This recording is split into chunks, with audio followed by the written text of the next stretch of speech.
Peace. Greetings. Peace, Sister Yvette. Peace, Goddess within the abyss. Just gonna wait for some people to file in.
Peace, Brother Mythos.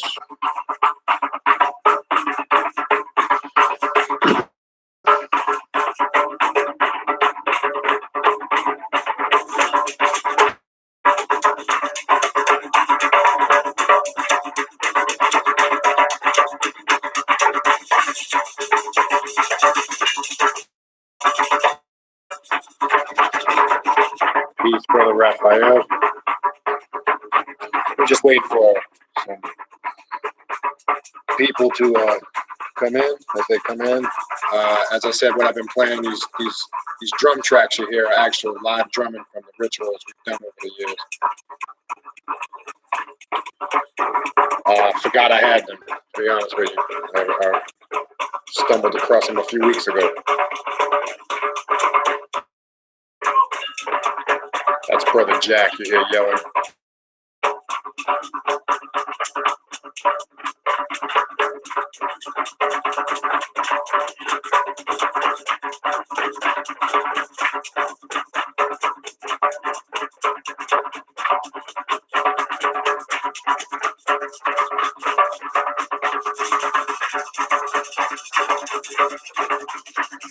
Peace, Brother Doom.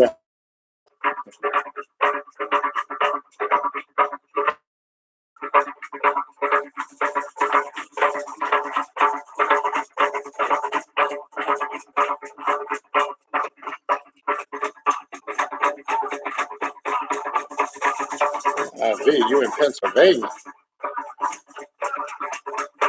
You still gonna be here tomorrow? Or you ain't coming?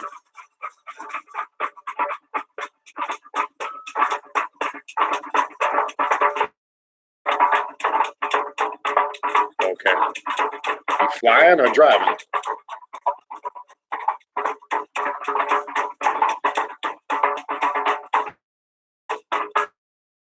Okay.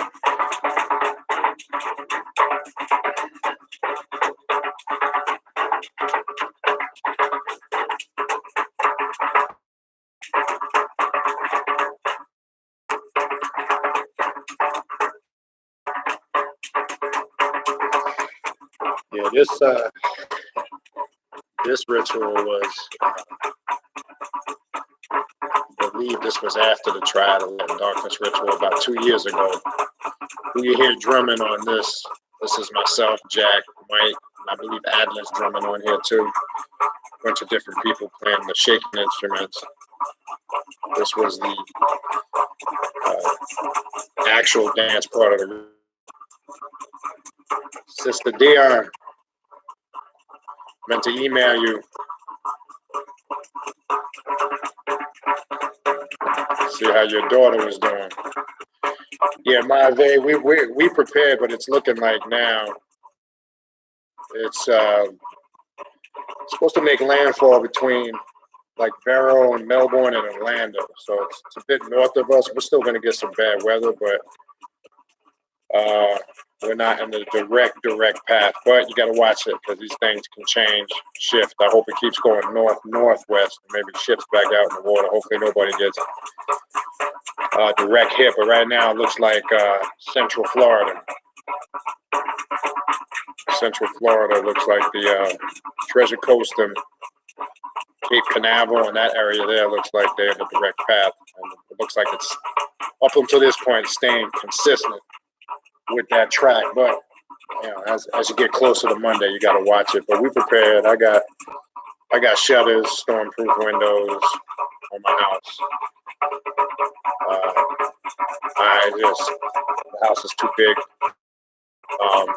But when we bought the house, it has hurricane shutters, so we're good on that end. All we got to do is basically press a button and board up the house. But I got plenty of supplies, and I got that thing in case anybody breaks in. You know, just in case people get stupid. You know, I'll shoot and ask questions later. Yep, it definitely can shift, so you got to watch it. That's the tricky thing with this, but you know, up until now, this thing looks like it's going to stay northwest, and it's going to affect the whole coast, but it's going to kind of looks like it's going to kind of run through that whole central part and rip up. It'll probably die when it gets near Tampa a bit, but we'll see. We'll see what happens, people. But all you can do is prepare. But yeah, it is what it is.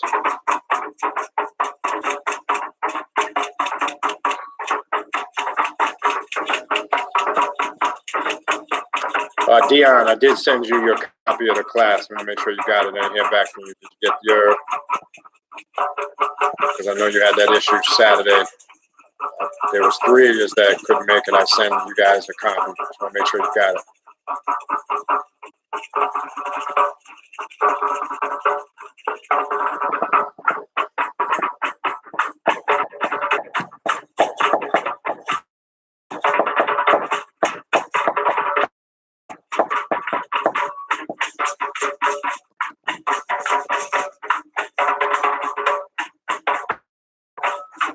All right, cool. All right, we're gonna start in a minute or two. Just getting a minute. I got on here a few minutes early.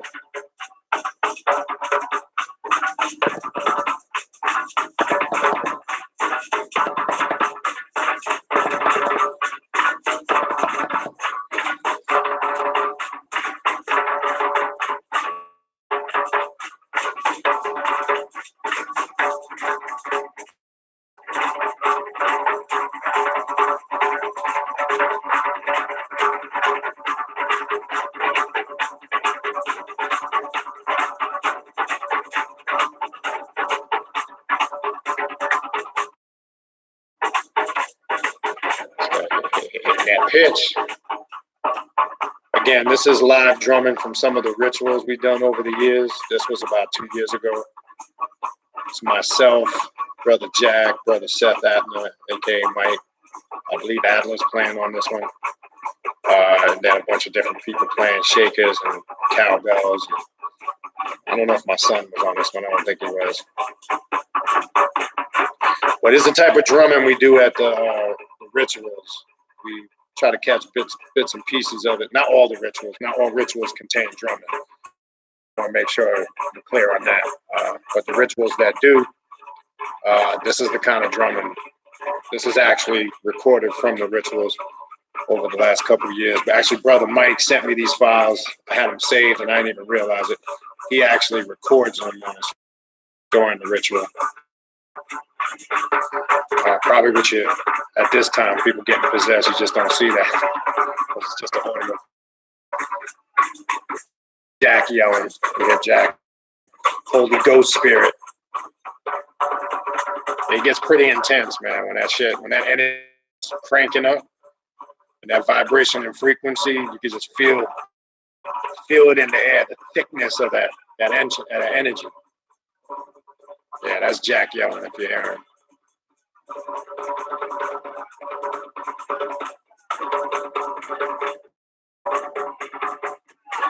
That's probably Raven smacking the tambourine. Knocks the hell out of that like it stole something.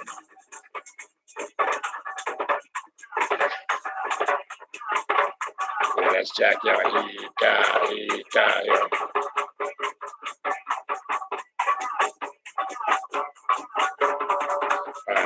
this off because I'm about to catch the Holy Ghost.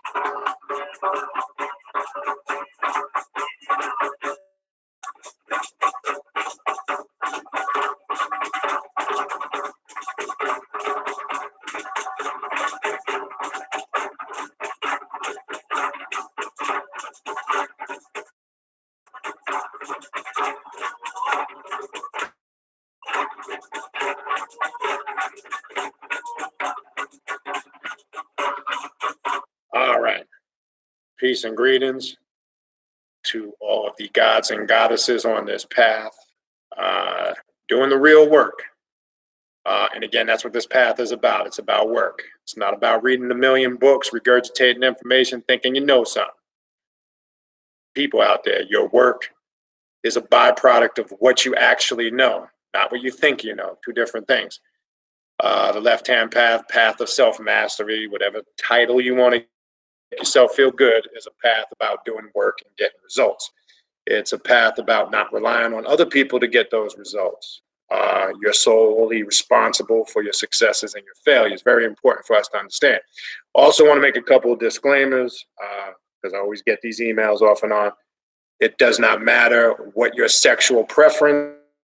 You can be on this path. That's your business. It's not our business to get into anybody's bedroom as long as you embrace your sexuality. That is important. Because I get emails, path, this path study, this, and sexual preference has nothing to do with it. All right? No matter what your race and ethnicity is, you're welcome on this path as long as you're willing to do work. That's the key component. As long as you're willing to do work. All right? Couple quick announcements. As you know, a hurricane out there approaching the state of it's looking as of now, and obviously that can change because these things are unpredictable.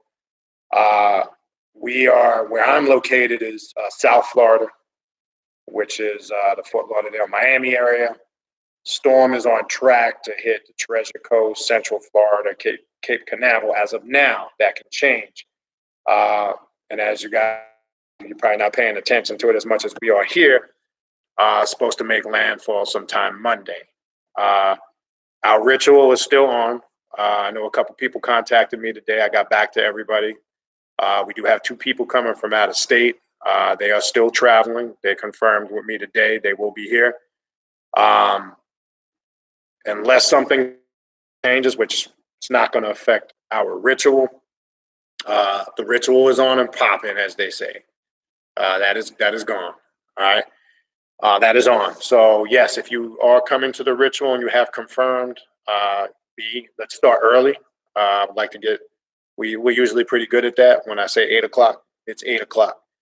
All right. So we're going to get that thing going. Now we were scheduling side on that tomorrow night. We were planning drumming the next night at the beach. Still 50-50 on that. Just depends what goes on with that. But we will find out and we will see if that has any bearing on it. It shouldn't because this storm is supposed to hit the coast of Florida on Monday. And again, it's still up until this point. Again, these things are unpredictable. They can change. Anybody that's dealt with hurricanes knows that. It seems it's keeping the steady northwest track. And as far as Florida is concerned, it's looking like the Treasure Coast, Central Florida, Cape Canaveral area, and things of that nature is looking direct path. Let's hope this motherfucker keeps turning, or let's hope it, something can happen to deaden this thing. Because when you get into Category 4s and things of that nature, it can be very destructive. Florida's gotten better. They're more prepared, especially the good thing with a hurricane as opposed to a tornado or an earthquake, you don't have no preparation. Only good thing about a hurricane is you got time to prepare. Sometimes it's a little frustrating waiting for the motherfucker to get here. To me, that's a little bit more frustrating. Yes, I do suggest in 2017 when we got hit, there is a ritual to do to seal your house with Set, the god of chaos and storms.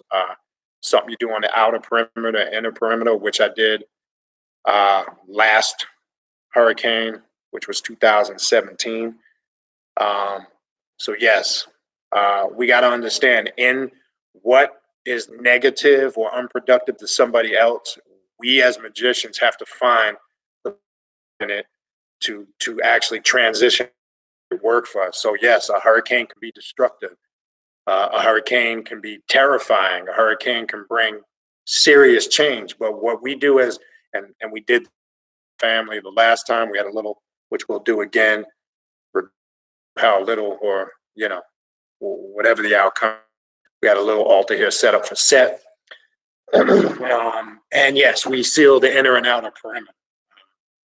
But it is also a time where you can tap into that chaotic energy of the storm and use that for beneficial and transitional change. It's not, I know it's not as easy because you got other stuff on your mind, but that's one of the challenges. Some appears to be destructive on the surface, which it is on a physical level. Deep within that chaos, there's magical power that you have to learn to tap into. So yes, there's work that can be done. I believe if you go back to that hurricane in 2017, I actually gave that ritual on video. You'll see it. There's a video I did right after, and it's actually titled Hurricanes or something in the title. I can't remember. But yes, you should always do spiritual work, to keep your space, right, your environment right? Because bottom line is this. And please don't send me no emails that the hurricane's taking the path of the slave ships. Please do not fucking waste your time with that shit. Because every goddamn hurricane starts in Africa and works its way, as far as that comes from the east and across the Atlantic Ocean. Don't get spooky with it, please, because I laughed my ass off. Some fool always sends me an email. Look, anywhere a hurricane hits, whether it's coming from the Pacific or the Atlantic, it's not taking, these hurricanes have been in existence beyond before America was even established, or what we know as America. This is nature. Nature does its thing in cycles. It's going to keep happening and gone. All right. Even though we might think with global warming and activity is greater and fierce, if you do your research and you back on record, you will see there was catastrophic 5 hurricanes back in the 30s. And late 18 and 1900s, you're going into the 1900s, and you'll see that cycles. Remember, nature works in cycles, and it doesn't who's in its path. It don't care if you're black, white, Latino. It's irrelevant. So save that bullshit, because many of that last hurricane, when someone emailed me that, well, that hurricane took a lot of black people's lives too. It destroyed a lot of black neighborhoods. Look at New Orleans a few years back. So don't get spooky that the hurricanes is revenge for the slave ships. That's some idiotic space cadet conscious bullshit. All right, it has nothing to do with that. If you understand how nature works, the micro and the macrocosm, I did a video on that a while back. We are the ones bringing about this weather change. When Mother Nature gets sick, it's like your body. When it gets sick, you have a cold or flu, it has to rid itself of the mucus and the poison that's plaguing it. Well, we're doing that to the planet. We don't realize our very actions, our very thoughts carry energies and frequencies that affect, the magnetic grid of this planet. And in turn, that has an effect on us, and it has an effect on nature. That's why I did, videos on a video on that explaining we have to take responsibility for our actions, and we can't look at some spook logical explanation for it. But anyway, that's a whole nother class for another time. All right. But we're prepared. Other than that, the ritual is on tomorrow night, 8 standard time, the drumming. Saturday is looking like that'll still happen. But we'll play that by ear. Moving forward, also, we are now going to be in September, the Ritual of the Black Adept Conference #2. That's creeping up on us quick. That'll be October 25th to the 27th. If you're interested in that event, shoot me an email. Email's in the description box if you want to attend. I'll send you the information. If you would like to present at the event, the spots are getting filled. And a lot of females. Well, right now, I think there's only 2 males, including myself, on the whole program doing a presentation. So a lot of females are stepping up at this one and doing presentations. So if you're coming and you would like to do a presentation on an occult or a left-hand path topic, shoot me an email. Space is permitted. We'll get you on the itinerary. That'll be a 3-day event of rituals, workshops, classes, presentations, just some vibe and having fun. Readings and consultations. Let me get that out quick. If you're interested in a spiritual reading or a consultation, specify which one, please, when you email me. There is a difference. A consultation is a free-for-all, whatever you want to discuss, talk about. People will use that for advice on proceeding on the path, working rituals, whatever it is you want to discuss. If you would like a spiritual reading, that involves divination with the spirits, type of readings that I do offer. You can do a reading with the Goetia and the demons of Lucifer. If you want to do that, you can do a reading with the spirits of the dead, the Orishi, the Voodoo deities, and the Loa. If you'd like to do an Egyptian rune reading, just specify. If you're not sure or you don't have a preference, I kind of just go with the flow. Also, let me know the days and times you are available in your email and the time zone you live in. All right, very important. And then I'll let you know what I have that works with your schedule and my schedule. I usually can get to everybody within a 2 to 3 day window, but I at least need 48 hours. It's tough for me to do one right on the fly. I kind of go just as I do in order. All right. Reminder, September 14th, which is 2 weeks from now, 2 Saturdays from now, we will have Luciferian Richard K. Page, world-renowned Luciferian and author. He will be on the show. It's a special Saturday show, 4 p.m. Eastern Standard Time. It's posted. It's posted on all the platforms. It's on the Instagram. It's on the Facebook page. It's on the YouTube community section, etc. So all the information is there. It's been up for a while.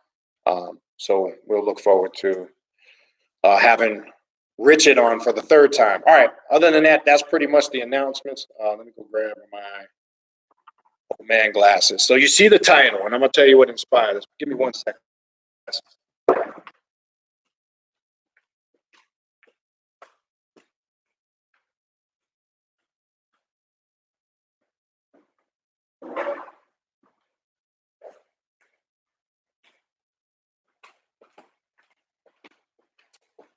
All right, you see the title. I was supposed to do this show on Tuesday night, but the reason why I canceled that, I had forgotten my sister was coming from New York, so I had to spend some time with family. So that's why I know some people emailed me and sent me texts last minute. It was a last minute cancellation, totally is what it is. But what inspired me to do a video on this, all right? I had a chance, I think it was sometime last week. I think it was last Sunday, I'm going to say. Yeah, I believe it was last Sunday. I finally had the chance to watch the latest Hellboy that came out. I hadn't seen it, and it reminded me of Grimoire that I've read, which they actually used and made reference to in the movie. So I would recommend, if you haven't seen the new Hellboy, you might want to check it out. But they made reference to De Vermis Mysteriis, which is a grimoire. I want to go through the history of it. They also connected, obviously, in the movie, Excalibur and the power of King Arthur. They connect that to Hellboy, which they infused a lot of mythology in there. But I want to focus more on the De Vermis Mysteriis book, which is a popular occult grimoire that's been out for quite a while. It is popular in many occult circles. I know some might be familiar with it. If you're not, I would definitely get a copy of it. It's available. You can purchase them. They're a little pricey on Amazon and eBay. Scribed has it for, if you have the Scribed app, they have it in PDF for free. I believe there's 1 or 2 Googled it You might be able to find a PDF free on the internet too. Not sure.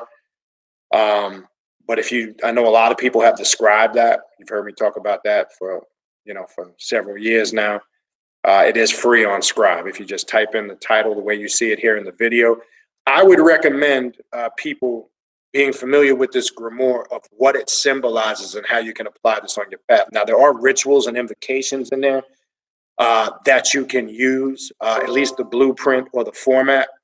There are things use that can be very helpful on your path. So I would definitely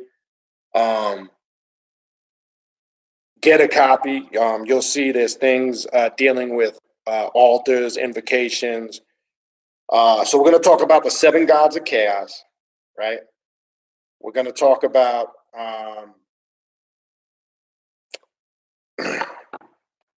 history of the grimoire, which I'm going to go through first, which I think is very important. All right. So let me start with that. I'm just going to go through some key.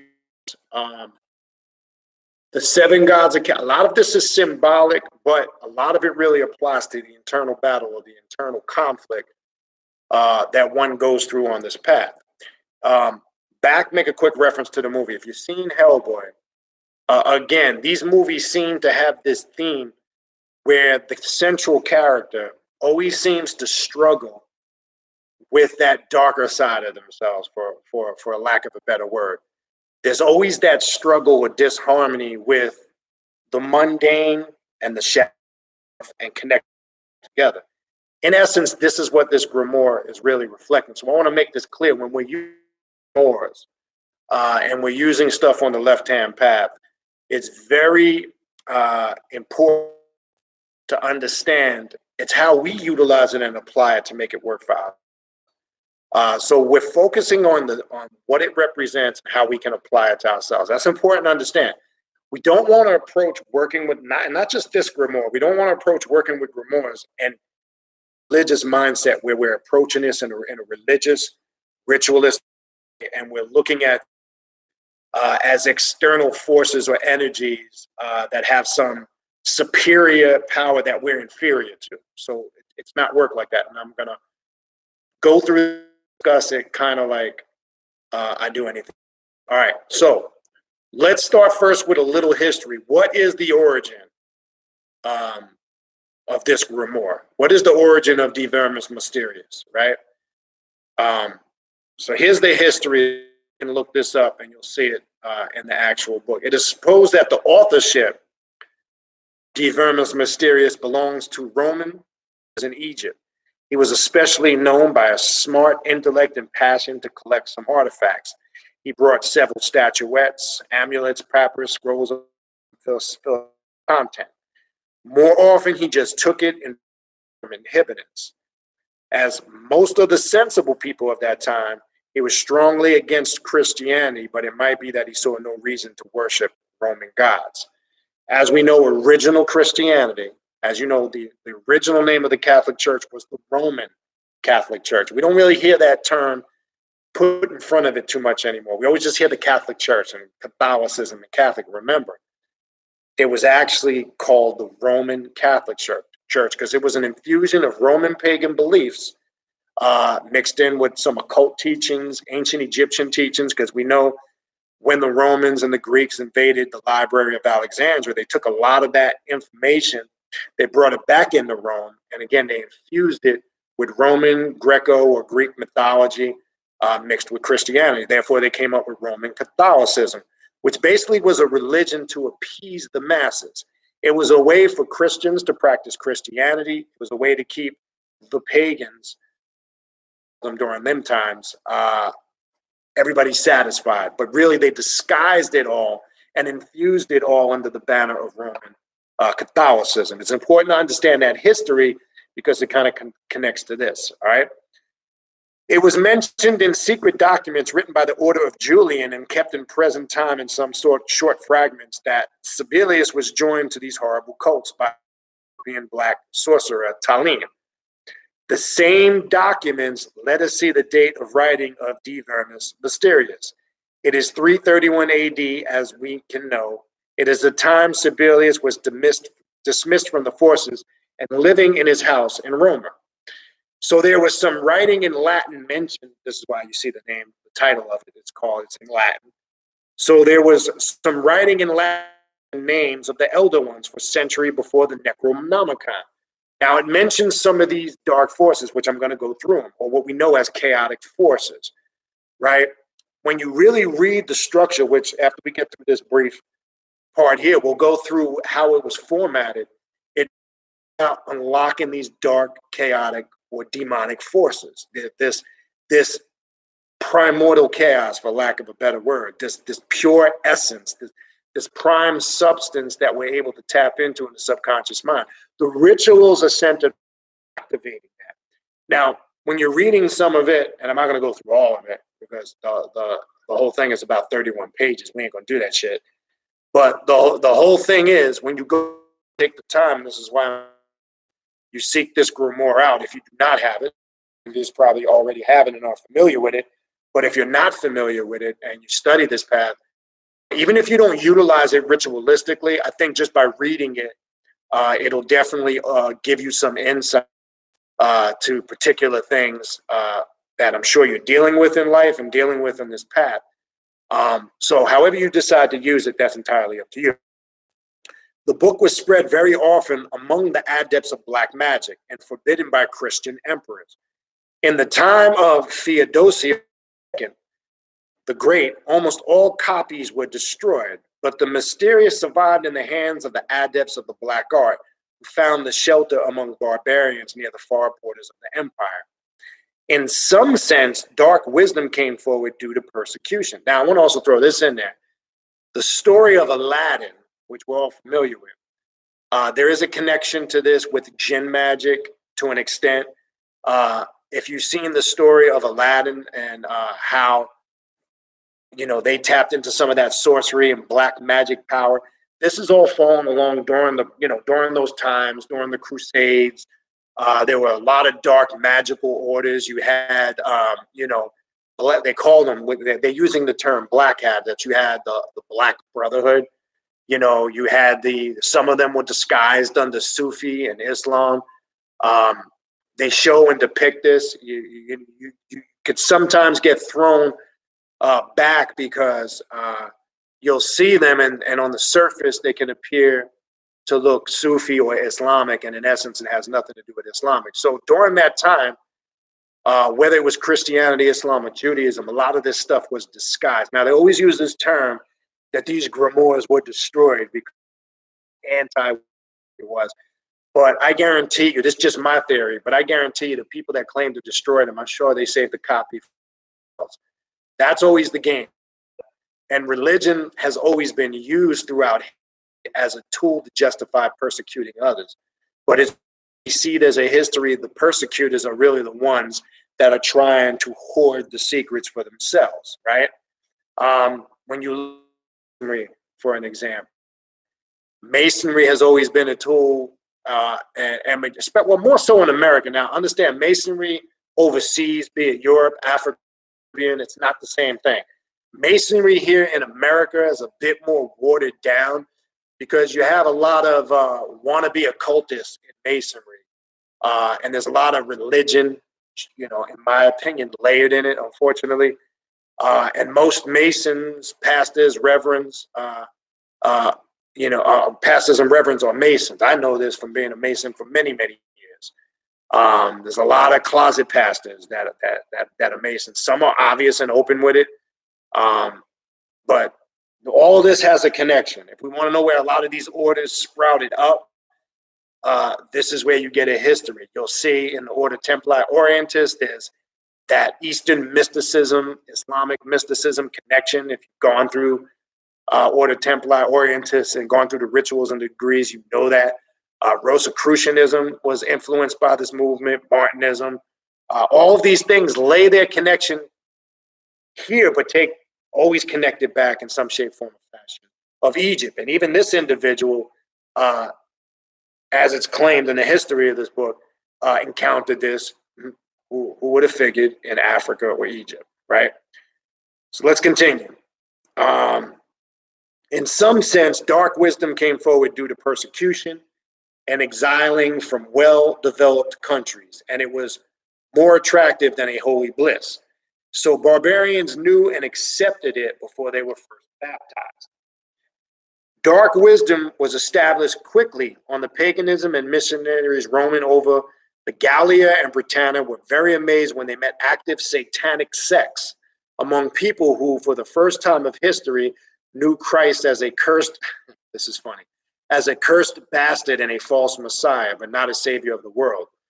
One of those sects has achieved great and unlimited might in total isolation from the world.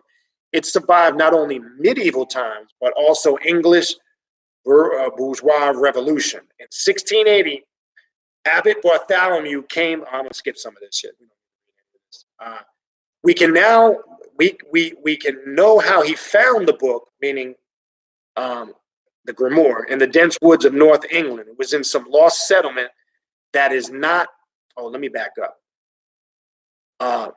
Soon, Abbot Bartholomew did not only investigate the blasphemous actions, but also took part in horrible occult experiments, and he later joined to the ancient and ominous cult of Alia, unlimited, formless chaos and insanity from beyond, right? Pay attention to this. We can now know he found the book in the dense woods of North England. It was in some lost settlement that is not pointed on the map and surrounded by the swamps. Only inhabitants knew the path through the invisible watches guarded the village. In civilized world, the place was known as a cursed one. Now notice the swamps. The swamps is synonymous with Set, the god of chaos, right? Notice the 7 gods of chaos. That would primordial chaos. There's a strong connection and energy, obviously, to especially Set Typhoon. We know there's different aspects of Set. When we actually do the ritual of the pentagram of Set tomorrow, we will be tapping in to this energy. Now, I find something ironic. As you know, this ritual has been planned for over 2 months. What's the chances that we have a chaotic hurricane hovering out while we get ready to do this ritual tomorrow? I ain't trying to be spooky, because those that know me, I'm the most grounded motherfucker you're ever going to meet. I'm far from spooky.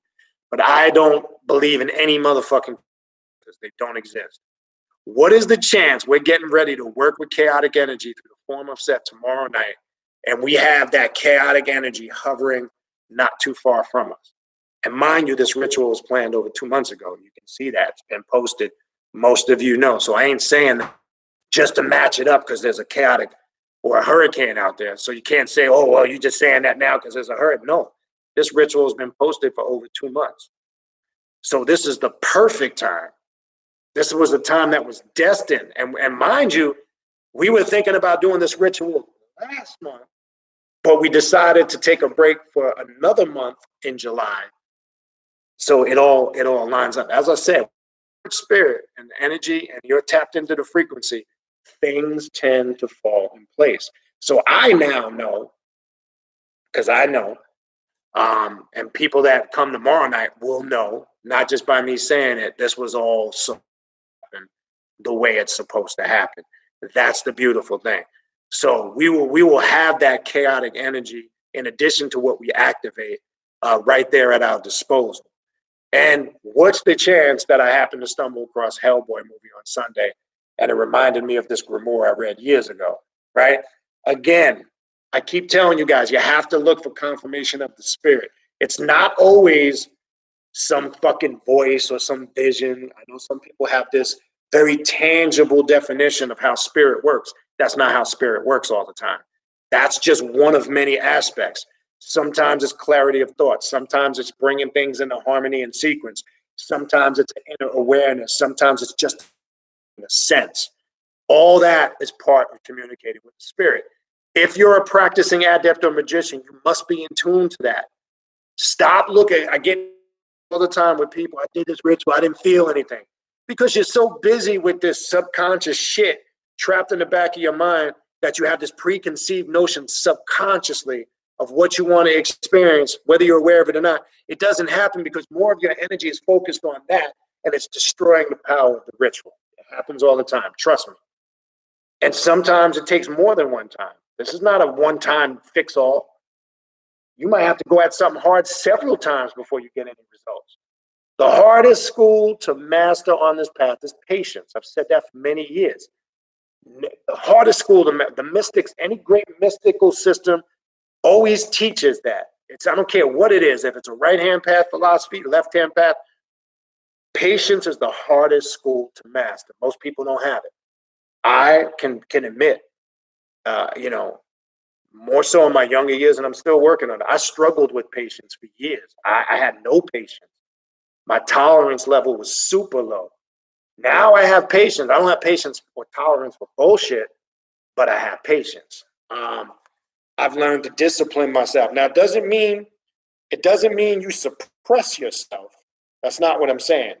It doesn't mean that you try to just, because containing all your anger and jealousy and aggression, that's not healthy either. But knowing how to channel it productively where it doesn't consume or destroy you, that's important.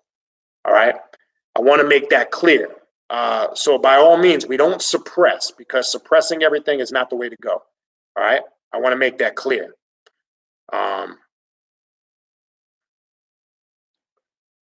What else? All right. So yeah, I just want to make sure we're clear on that. All right, I'm almost done with this.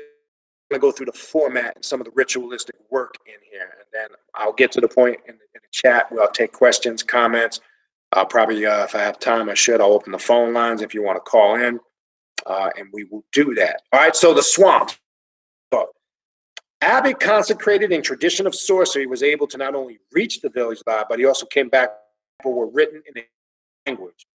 Abbott translated them in Latin. Now, I found this a little suspect because they don't really tell you what the language is. When you look in the grimoire, it kind of looks like cuneiform, which I kind of found interesting, because now they mentioned the Necronomicon, but I find the cuneiform looking language, which deals, it's an ancient Sumerian script, those that are familiar with it, because they try to make some type of connection with the Necronomicon. Now, how valid that is, I don't know, but I find it a little suspect that they call it some dead language, which they're saying is an old language that they can't really describe. Little suspect there. That is the history of the ancient writings called De Vermis Mysteriis in Latin. That's a Latin term. In the middle of the past century, De Vermis were often met on the counters of booksellers. We offer you the translated version, etc. So that's the brief history. I'm going to go through the structure, and I'm going to go through the format of the actual grimoire. You read it. I'm just going to kind of go through how it's structured, and then if you guys have some questions on it, and then we'll go from there. All right. All right.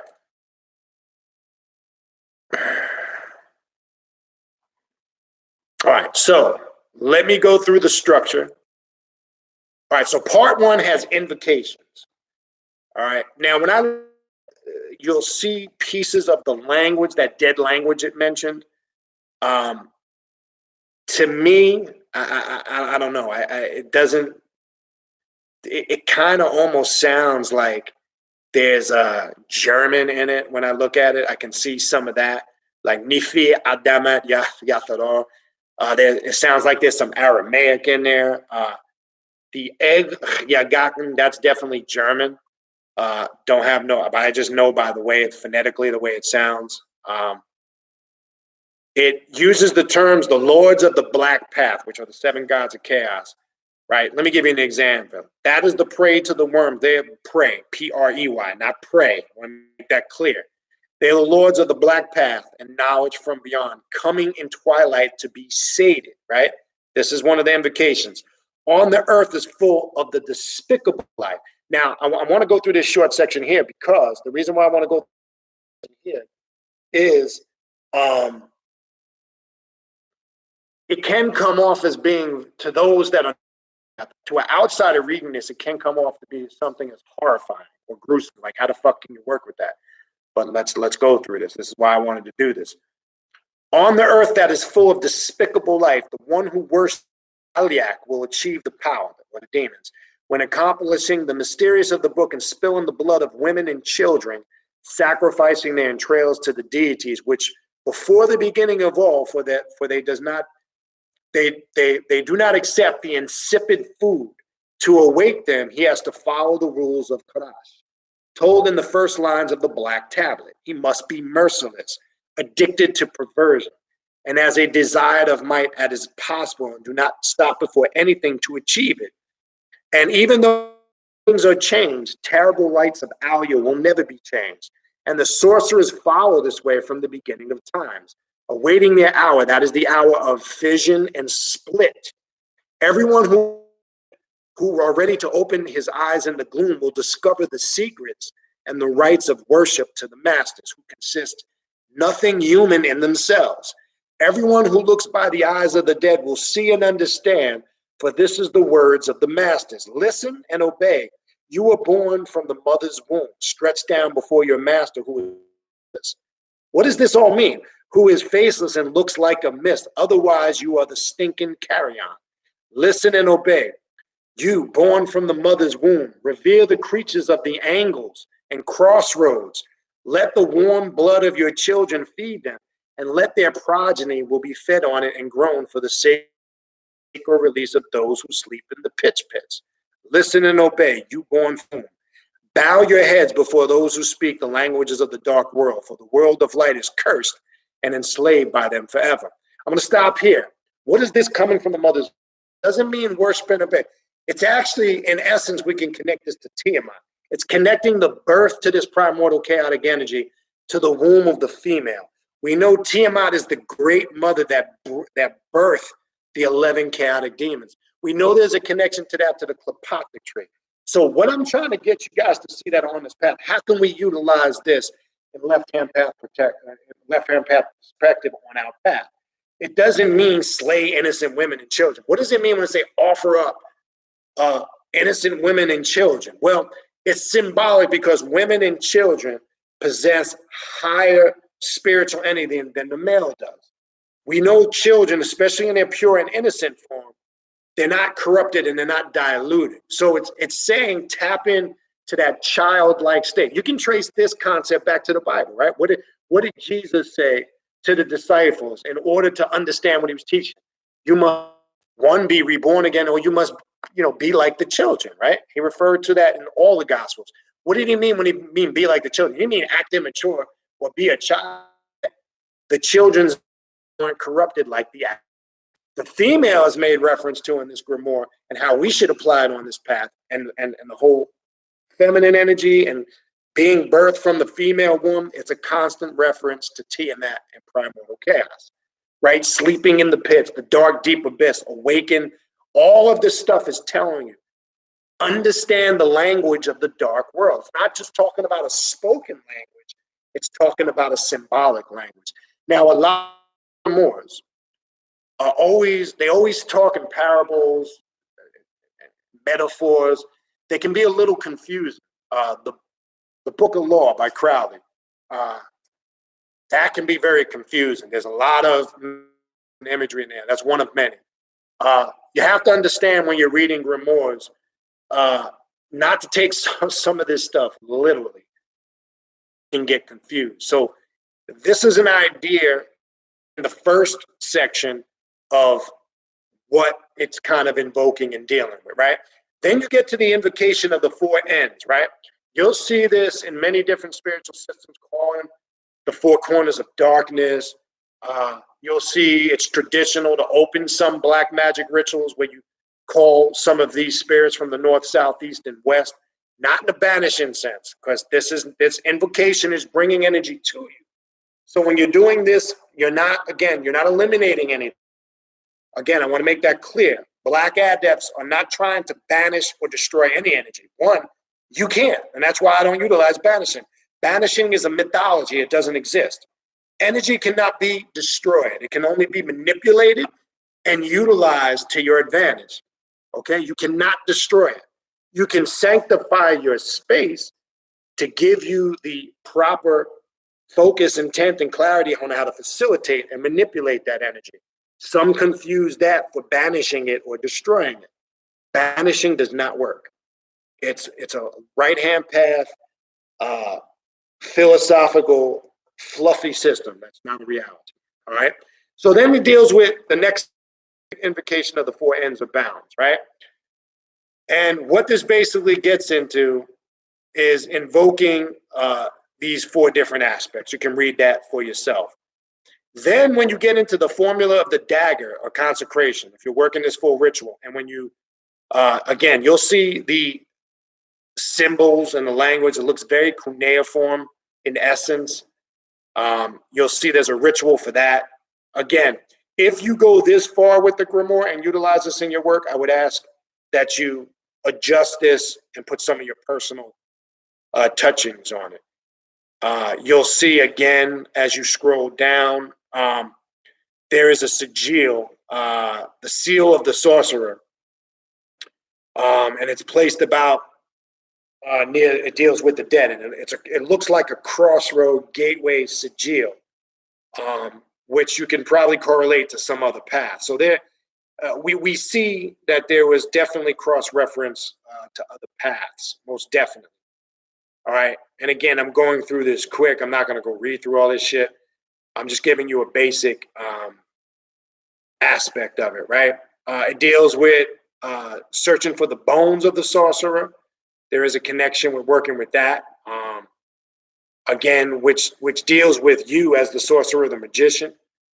A lot of symbolicism in that. And again, I'm just giving you the fast version.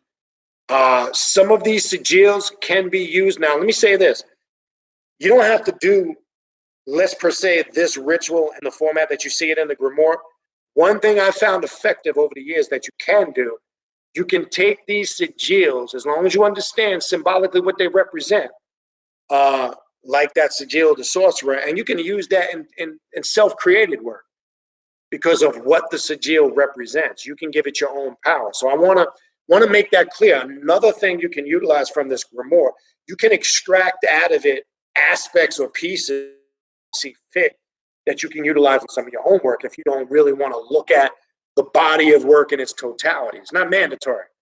I just think it can be a helpful tool, whether you use extracts or whether you maybe recreate the ritual and use the actual blueprint. That's up to you. There is no right or wrong way. Completely up to you. All right. All right. Then, again, moving along as we go through this quickly. Part 2, the black tablet. All right. To give you an example, again, the black tablet reads like a metaphorical grimoire. Let me give you an example. I'm going to read a couple of lines from it.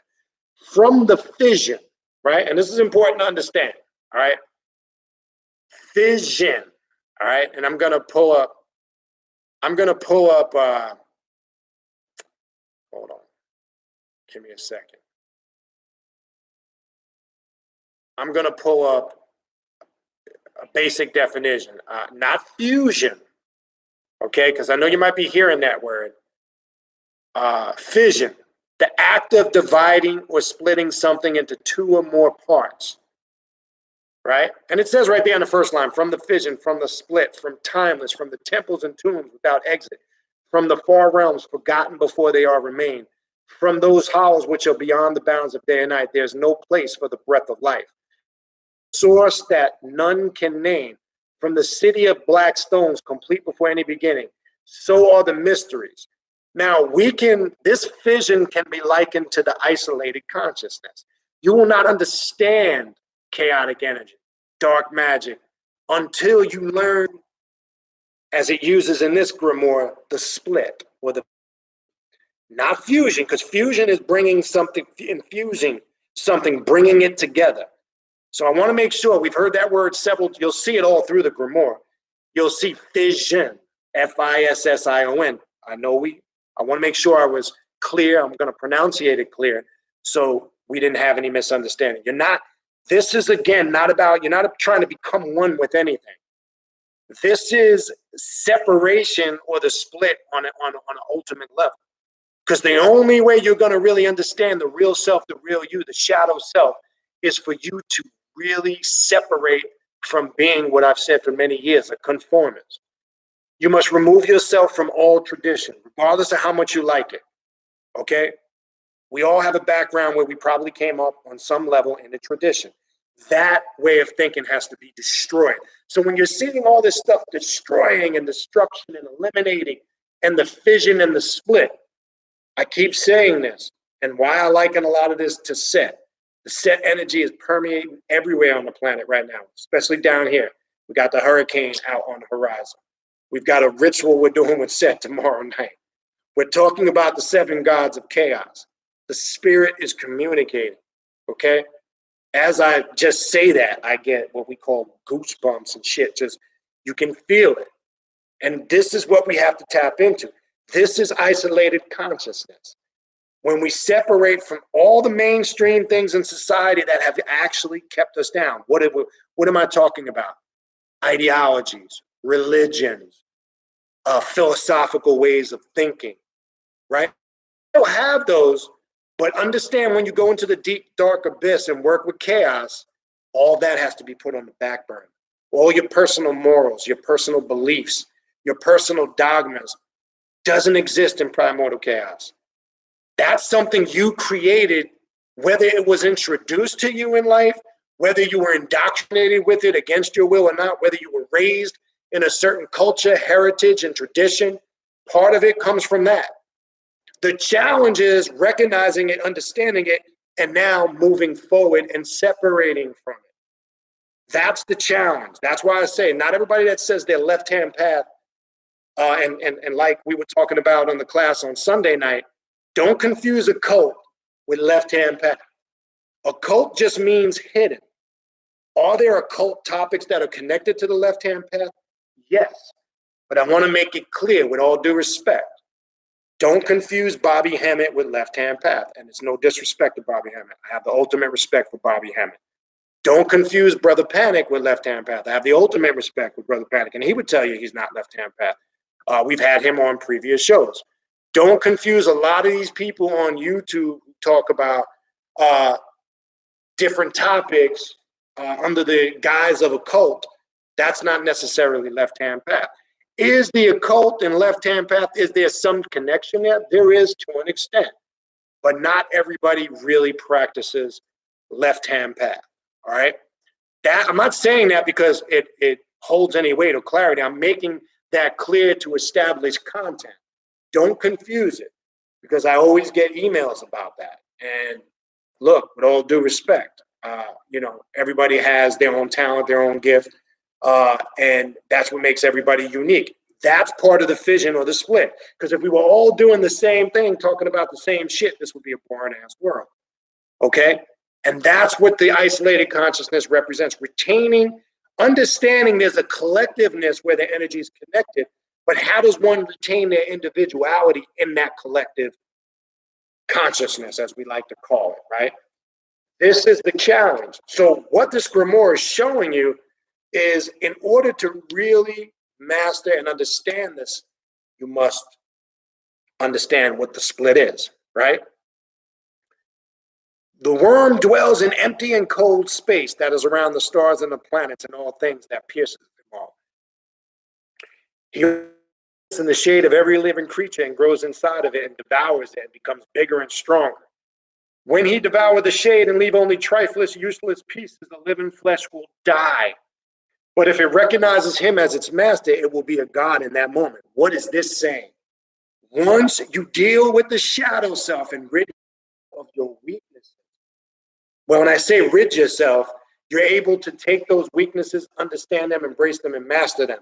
Then it says, at that moment, you will recognize God, right? Sorcery is about having the ability to transform things, okay? So I want to make that clear. You have to be able to enter alchemy to transform yourself. So this is telling you, you must devour those weaknesses about yourself, all right? If his body will, let me continue. If his body will be murdered, he will be revived, and woe and distress to everyone who dare to stay on his way. Now, as you're resurrected, the new you, the real you, right? We call it remanifest, right? Kippa and remanifest. You have now come into the realization in who and what you really are. Not the illusionary you, not who you thought you were, not who you portrayed yourself or wanted to be. All of that illusionary shit was removed. You now, the pineal is activated. You are aware of who you are. And it wasn't who you thought you were, but you have embraced the real you. At that moment, woe to the individual who gets in the path of the individual who has now come to the realization of who and what they really are. Because now you can't be deceived. Now you can't be fucked with or tricked to the point where now when chaos comes, you are a master sorcerer and you're able to devour, right? Then it goes on to say, from here, comes back into the living through the gates of Rylak. There's one of the gods of chaos. The first line of the tablet is wind withering, consuming the bodies and turning them to dust. It is the first law of Karash, right? Again, I'm not going to read all this. This is what the Grimoire is talking about in the second section. I find it very interesting. You will see in the second section, which almost looks like the Klepothic star, right? And I believe, let me count, it has 11 points. 1, 2, 3, 4, 5. I believe, yes. 1, 2, 3, 4, 5, 6, 7, 8, 9. Yes, it has 11 points. I don't think that's a coincidence. And in the center, you see a female with her arms raised, breasts out, and she is accentuated by her vagina, the womb. Now, let me say this again. It's an 11-point Klepothic star with a naked female in the middle of it, with all these different sigils. Do I need to really explain what that symbolizes? We have the female, we have the womb, we have the center. In the center of the 11, we know the 11 Klepothic, what they represent. And then we have the womb of the female where all chaos emerges. As I said before, you can correlate that to the chaotic waters of Nun, because we know Nun, right? That represents when the semen is ejaculated in the womb of the female, we know they all race to get to the ovum and only a few make it. That's the chaotic waters of Nun. Then we know the ones that do make it are bathed in the chaotic watery abyss for 9 months. You were birthed in chaos when you came from a etheric or an energy state, right? And then when you took residence in the womb of the female as a tadpole, right? Because that's literally what you were. You were an amphibious being. You swam in water for 9 months before you emerged out of the chaos and were birthed into the physical realm, right? This is what this is talking about. We're getting a deeper inner understanding of this. That's why when you look at this 11-pointed star or this Klepothic kind of looking diagram that you see in this grimoire, you see the female with the arms raised, the bread, not the male. Now we know when you go from the 10th to the 11th, we know you encounter Lilith, right? Lilith takes you into the void and the darkness, right? What's up?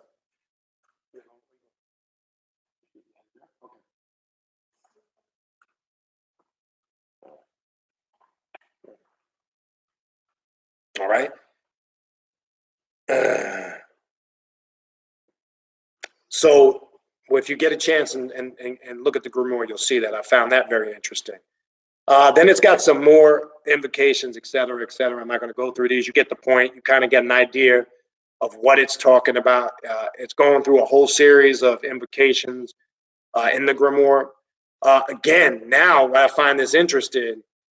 Now you get to another point where this is very interesting. You see, hold on, 1, 2, 3, 4, 5, 6, 7, 8, 9, 10. I don't know if I could share my screen. Hold on. I think I might be able. Nah, so you could do that on the old format. It sucks that they took the Google Hangouts away. Because if the Google Hangouts was here, I could actually share the screen with you. I can't do it though. Not on the regular YouTube platform. All right, I'll just do my best to explain it. Get the grimoire. Later down, you see another 11-pointed star, right? This I find very interesting.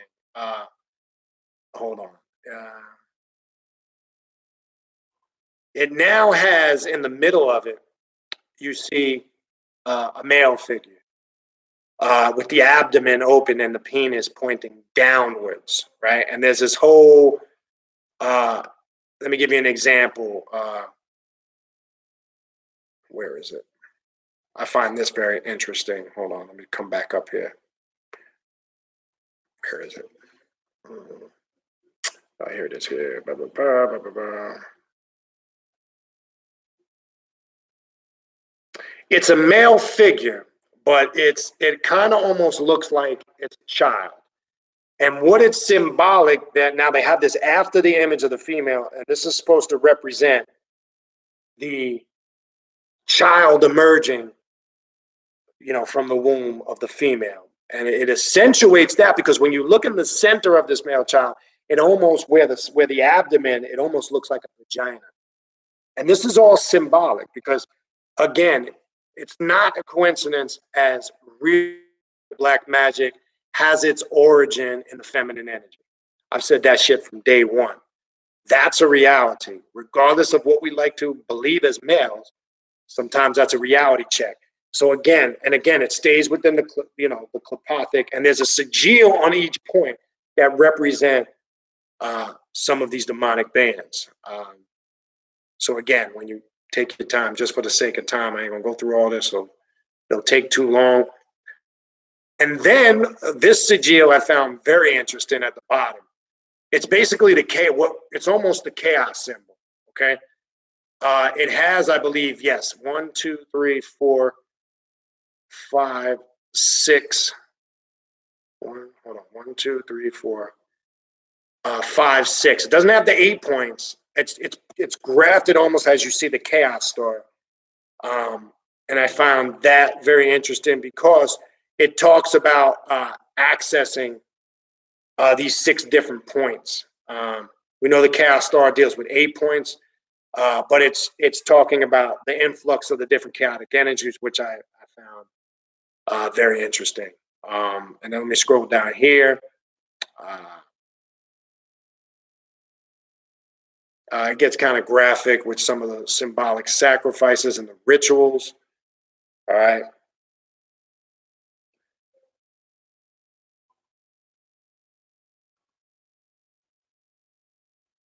All right, what else we got here? All right, and this this is page 24 on the Grimoire. Man, there's so many symbols on here. I wish I could show you this. You see like a serpent, a pep type of figure. You see all this is encased in a 1, 2, 3, 4, 5, 6, 7, almost an 8-pointed octagon. And we know, again, 8-pointed star deals with chaos. You see a Zed pillar in here. You see a serpent. You have a demonic-like creature and kind of like with his mouth open. This, in essence, is describing what the Grimoire is about. I'm gonna go through, read a short section here. Reading the symbols of strongholds, sorcerers should draw the stronghold on the parchment using ink made of milled charcoal, right?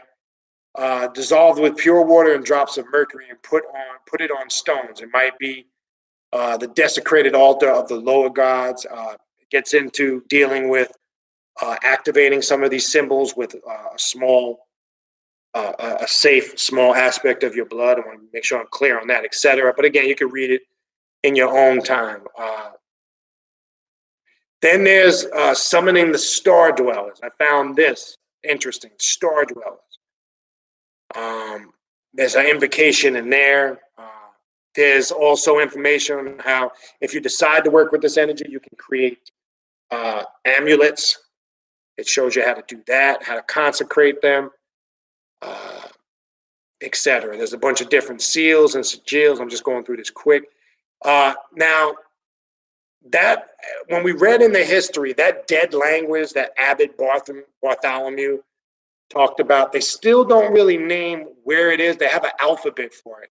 And there's a pronunciation for each letter. In the invocations that you see in this ritual language, if you want to take your studies further, you can actually take how it's written in English and you can correlate it to these letters and see how they came up with the pronunciation.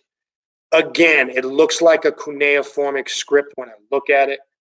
It's very similar to cuneiform and the Sumerian tablets writing. They don't allude to it. Now, they do connect it to this to an aspect of this old Latin language. So to me, it could be a combination of Latin, Greek, and Aramaic is what it looks like to me. All right.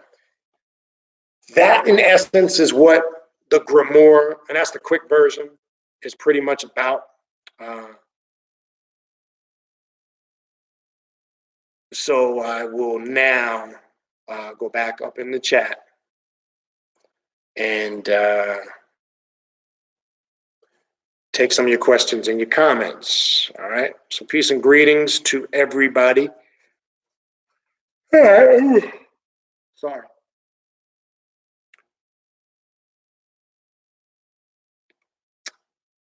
Peace, Brother Angel. And I know I got back to everybody, the NYC 11 crew. We'll call them that for now. We will have that meeting on Wednesday. I will get that link out before Wednesday. So yes, that'll be our first official meeting for the NYC 11 crew. That's what we're gonna call them. That's a good name. Everything is good here, so we will move forward with our future plans. We'll start discussing that in that first meeting. For those that are going to be at that meeting, have some stuff, and I know you guys will because you're good. Have some suggestions, some ideas. I want you guys to also have input in this. I don't want this to just be about me. I would like you guys to take initiative and be creative with some ideas you got, and then we can all discuss them together and come up. I got ideas. I'm not worried about me, and I know you guys got some ideas. I'm sure Alicia got ideas, Angel, Patra, etc. Let's get some shit popping, as they say. Let's get it popping. So yeah, we're gonna kick that off on Wednesday night. What else we got here? Ooh, sorry, I apologize, people. You know I'm up cracking diz on. Yeah, the drumming again that you hear in the beginning of the videos. That's actually live drumming from rituals we've done over the years. That's actually us drumming. So I'm going to start playing that. Venus sirens, very accentuated. Do you put your white hat on during the rituals? No. More the black hat. Sometimes no hat at all. Sometimes a black hood. It just all depends. That's funny. I got you. Diosa, Taina, Atabe, Sister Rosa. Good to see you here. I know you'll be at the 11 NYC crew meeting. I know Mama Muerte, you'll be there too.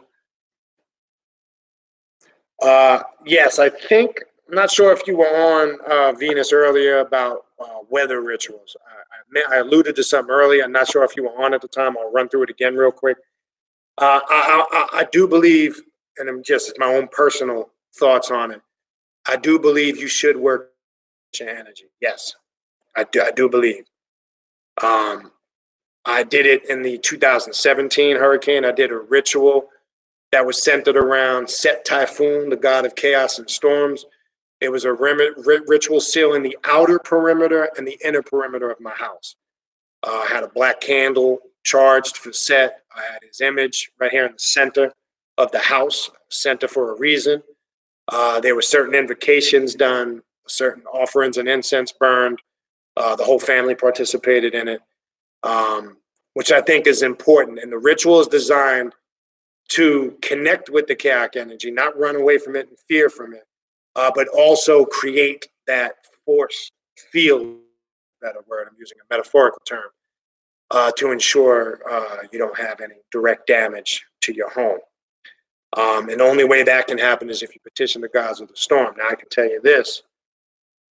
The only thing that happened in my last hurricane was just part of my fence collapse. I didn't have to add no damage at all to the house. So knock on wood. Well, actually, I should say concrete because the house is concrete. But what we're looking at right now, and again, I said earlier, that can change. Right now, the storm is on track to go a little bit north of here. We're not in the direct path of it as now here in South Florida, Palm Beach, Fort Lauderdale, Miami. It's right now on track to, Treasure Coast, Vero Beach, Melbourne, Orlando, kind of central Florida. But again, you got to watch these things because they can change. I'm hoping nobody gets directly hit. They're predicting 3 or 4 when it makes landfall. Let's hope, or let's do work to ensure we control. All you can do is control your immediate surroundings. Can't save the fucking world. Okay, it's the wrong approach. So when you're doing ritualistic work, it should always be centered, especially cases like this. First and foremost, it should be centered around your immediate surroundings and environment. That's all you can control when it comes to nature. I'll make that clear. If you think you're going to save the world, you're fooling yourself. All right? All right. What else we got?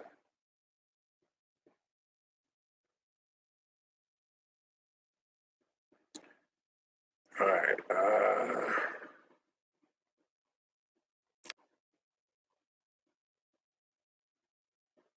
Okay.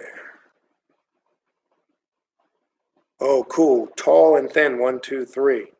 All right. Well, welcome to the channel. Hopefully you can find some stuff you resonate with. May not agree with everything, but that's okay.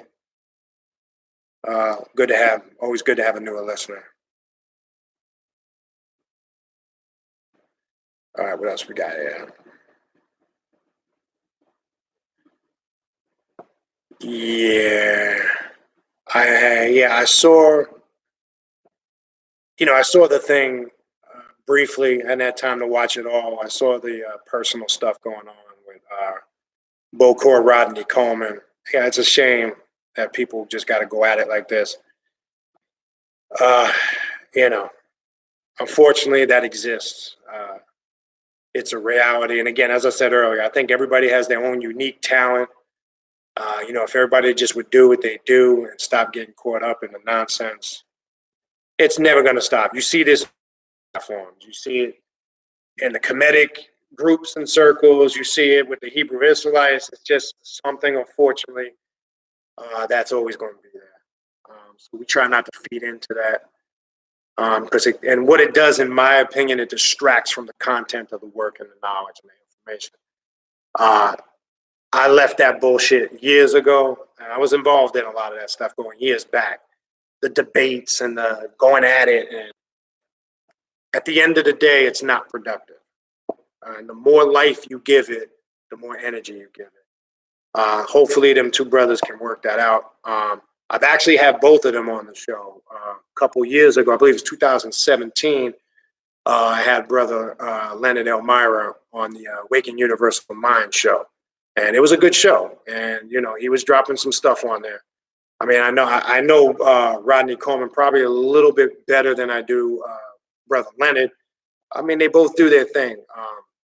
Unfortunately, I wish, they wasn't going at it like that. Again, I believe everybody has a talent and a skill, but it is what it is. Hopefully that can be worked out. But yeah, we want to focus on the work. What else we got here?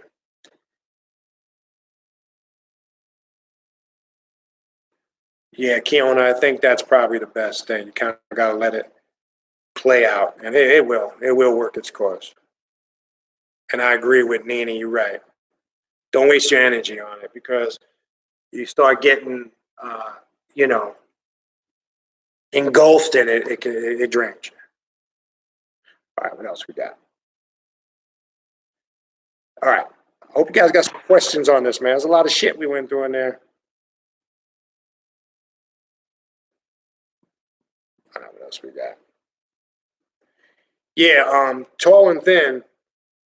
Yeah, I know. He mentioned also Michael W. Ford, which, yes, we make reference to a lot of his books. I second my pep. We've mentioned multiple times Necro Minion, which is probably one of my favorite books, which is the works of Charles Pace. Some of his Luciferian works. Again, another example of somebody that has their talent and does their thing. Do I agree with everything Michael W. Ford? Obviously not, just like I'm sure not everybody agrees with everything I talk about. But that's one of the great things about this path. You, as an adept on the path of self-mastery, you choose what you resonate with. You can like certain aspects of this or that. You take all that like a jigsaw puzzle and you put the pieces together that work for you. That's what this path is about. Also, I know Tolentine mentioned the Ascetian Bible. I did about 3 videos. I think that was earlier this year, at the end of last year. I can't remember. Which I think has a lot of good information on it when dealing with vampirism from a Kemetic or an Egyptian perspective. And I plan on revisiting that soon, matter of fact. A lot of good information in there. So I would recommend, if you don't have the Ascetian Bible, you might want to take a look at that. If vampirism is one of your paths of interest, don't take it lightly. There's a lot of intense work in there.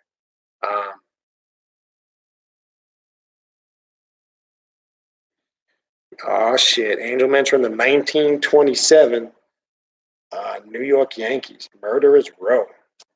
Okay, okay, cool.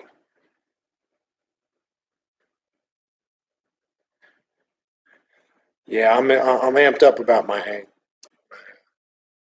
Yankees right now. All right, what else we got? Some rain I'm hearing. Yeah, some rain coming down. Yeah, Mythos, good observation. The Genii from the new Aladdin reminds me of Semyaza. Yeah, yeah. There's a lot. Well, another good movie that had a lot of subliminals in it. Came out a few years back. I think it was 2006, 7. Prince of Persia. I don't know if anybody saw that movie. They show the Order of Assassins in there. You'll see this sect or group. They're wearing all black with turbans. They kind of look like Islamic, and they wear veils. That's the Black Brotherhood I was referring to earlier. They were the ones that practiced sorcery and black magic. There's a connection to that, to jinn magic. A lot of those traditions were filtered down to the Yazidi tribe and the peacock angel, or the form of the adversary, Melik Taus. All there's connections with all that. It comes from those systems and working black magic. That's another good movie to go back and watch. They dropped a lot of subliminals in there, right?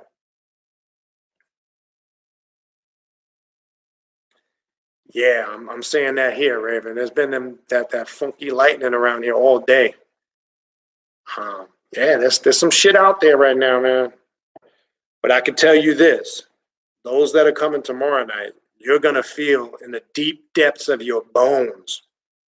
I'm gonna say you're gonna feel it in your skin and your bones. It's gonna reverberate through your cranium, your dome, toes. You're gonna feel the power of chaos tomorrow night. Trust me when I tell you. What we got going on right now around us, and the picture's becoming clearer to me as the week is developed. You will know what chaos feels like tomorrow night. When we're in that chamber room tomorrow night, invoking that energy, you're gonna feel it. And we're just getting the prelude of it. Okay. So yes, the conditions are right for what we're getting ready to do. And I'm a firm believer in the work that we started. Probably we've been doing this ritualistic work since early 2016. And what we found, especially over the last year or so, it seems like everything is going in sequence and is in harmony. It synchronizes. It's amazing. And the beauty of it, when you see it manifest right in front of your face, it's just confirmation of all the work that you're doing. It pays off. And then this is just more confirmation that we're going to get ready to witness tomorrow night. I know I got one sister traveling all the way from Seattle, Washington. She came one other time prior. So that's a trip. It just goes to show you, when you connect, you'll get that. So we got somebody coming from that far tomorrow night. And I know we got the regular crew is going to be there. I already spoke to Brother Seth after the day. I was hoping my boy Jack would come through, but he's got a trucking company now, and he travels a lot. But we'll see some regulars tomorrow night too. Anyway, all right, what else we got?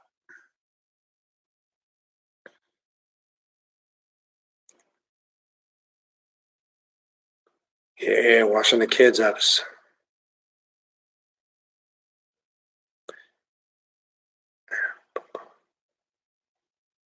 What else we got?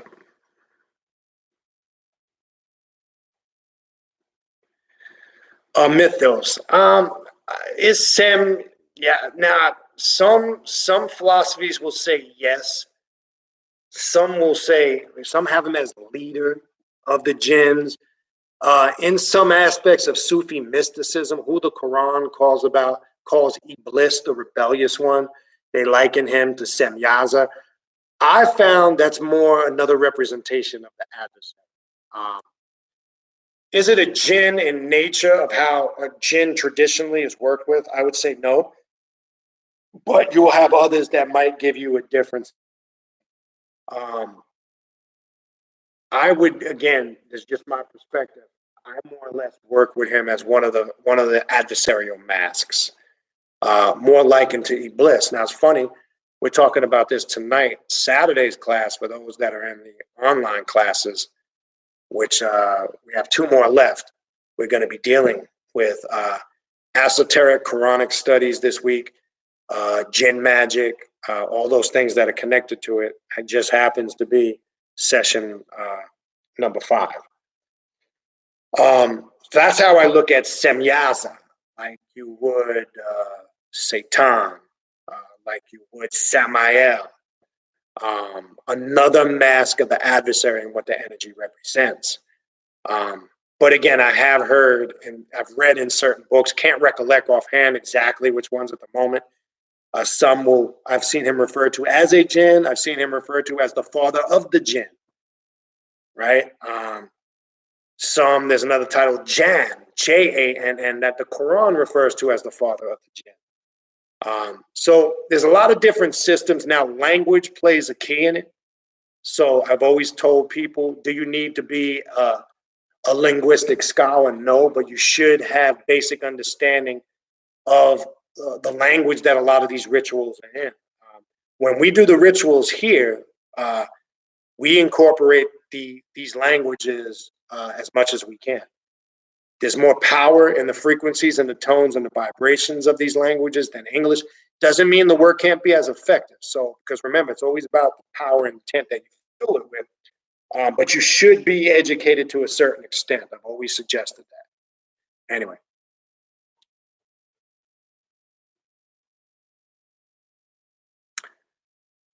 Venus sirens. I kind of addressed that earlier. Again, maybe you came on later. What's the difference between left-hand path and occultist? All right, there is a great difference. All right, occult, again, we know is a Greek word that just means hidden. Occultist, you have people such as, they practice when we deal with magic, all right, is magic all the same? Yes and no. You have what we call white magic or lighter forms of magic, which earth magic, which is more synonymous with people that practice like pagan Wiccanism, right? That's one.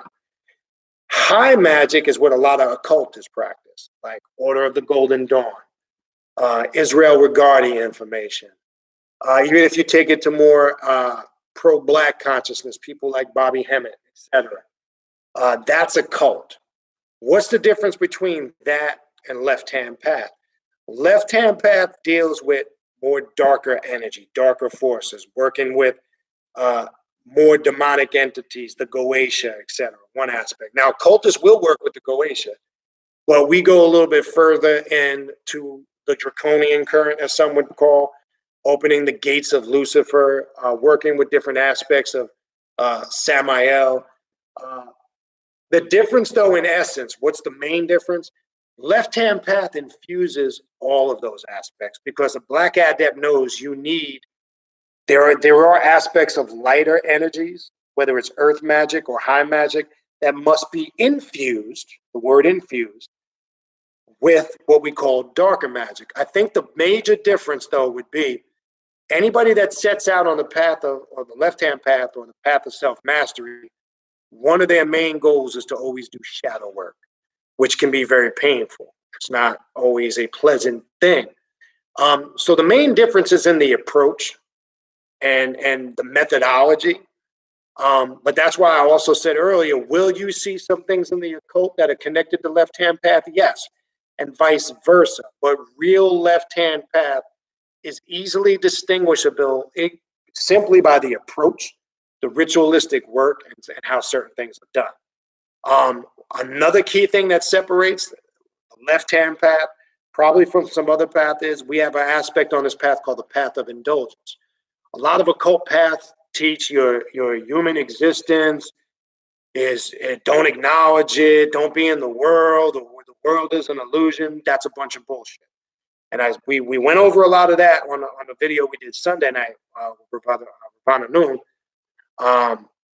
Why that's a bunch of bullshit? Because when you go to Spookville and you have that subjective realm disease, I like to call, stop paying your mortgage and your rent. Let's see how occultist you really are. Okay, you live in a world where you need money to pay your bills and survive. Anybody that tells you otherwise is a complete fucking idiot. All right, anybody that tells you do not seek nice things, do not seek to be wealthy and have money is a complete idiot. And most people that teach you that or suggest that, they're broke themselves. They ain't got a pot to piss in. Or the only thing they reach in their pocket and grab is lint. So this teaches the difference between this path. It teaches that harmony between the subjective and the objective. We teach to indulge. The only way you're going to master the physical realm is by indulging in it to a certain degree. Not indulge without no discipline or restraint, because then you can get consumed by your desires and your physical weaknesses. But one must, look, how do you know something isn't right for you until you sample it? Okay? You don't know that. It's like food. How do you know you don't like a food until you taste it? Well, this path shows you within discipline and reason how one indulges. And the beauty of it is it shows you how you can be successful here physically and not just spiritually. Because if you got all this knowledge and you can be a magician, a wizard, an occultist, whatever you want to call yourself, but if it's not transitioning into your everyday mundane life, it's a bunch of bullshit. If you pour like a church mouse, if you're sleeping on your mom's couch and living in her basement, now granted, look, don't take it personal. I know sometimes certain circumstances arise and people are put in messed up situations, sometimes beyond their control. I'm talking to the individual who claims to be so deep, heavy, spiritual, and occultist or whatever, but their life doesn't reflect it. How I've always operated, what you hear me talk about, you see. People that know me, that have been to my domain, see how I live, have worked with me. I'm a living example of what I talk about. I don't just talk about this shit. I don't need to get on camera and flash materialistic things. That's pointless. I don't live a lifestyle where I feel the need to do that. But I can tell you, I'm comfortable. Do I have any financial problems or issues? We all do. But I'm not struggling. I shouldn't struggle if I have a certain level of knowledge and wisdom that I claim I have in these videos. I should be a living example of what I'm talking about. I don't talk about anything that I have no experience or haven't mastered. You will not hear me talk about shit on this channel that I do not know about. That's the difference between this path. Anybody that can be claimed to be Kemetic, conscious, occultist, whatever the fuck they call themselves, can sit behind a camera, shoot a video, and we don't ever really know if they're really about the shit that they're talking about. That's the fucked up part about social media and these platforms.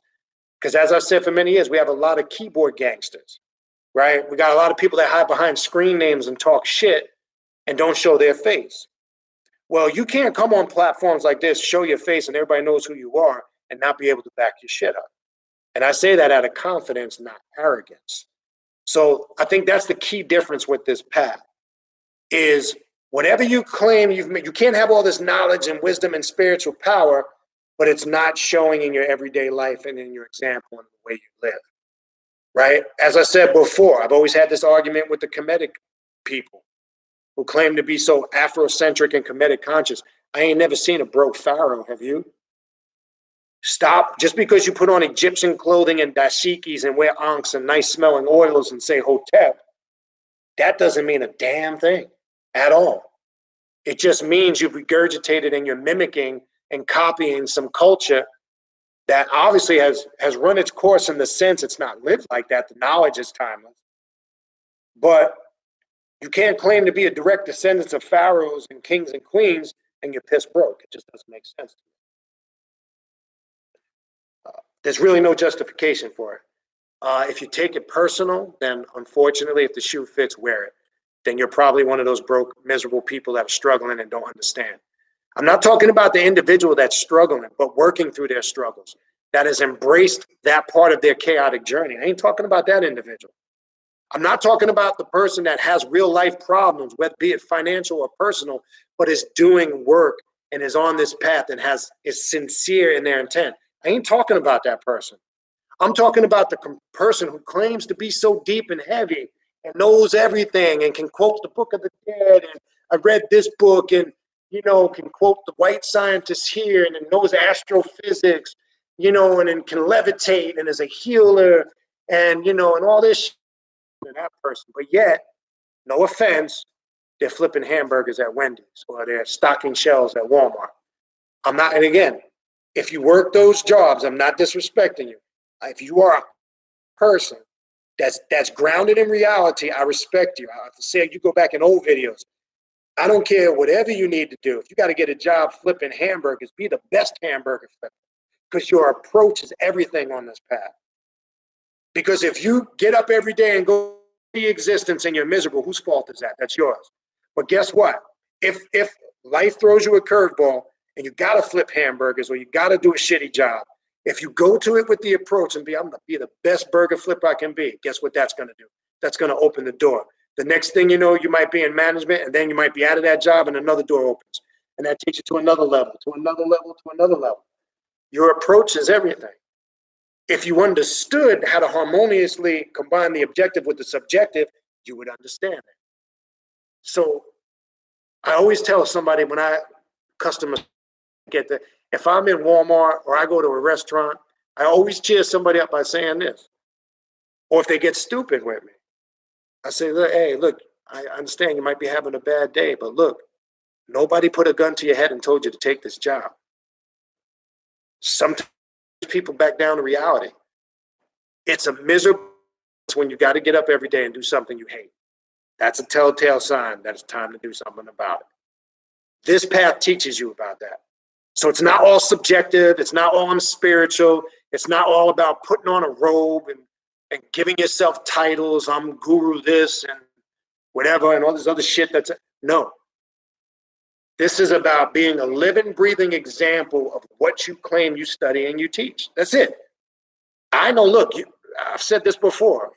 People that may not like this path, may not like what I teach, this channel, and others that do the same, but I guarantee if they see the way we live and how we carry ourselves and how we take care of our families and how we deal with people, they'll say, look, I may not agree with that shit that they talking, but I tell you what, I respect them. And it's because it reflects in our lifestyle, it reflects in the way we live, it reflects in the way we carry ourselves.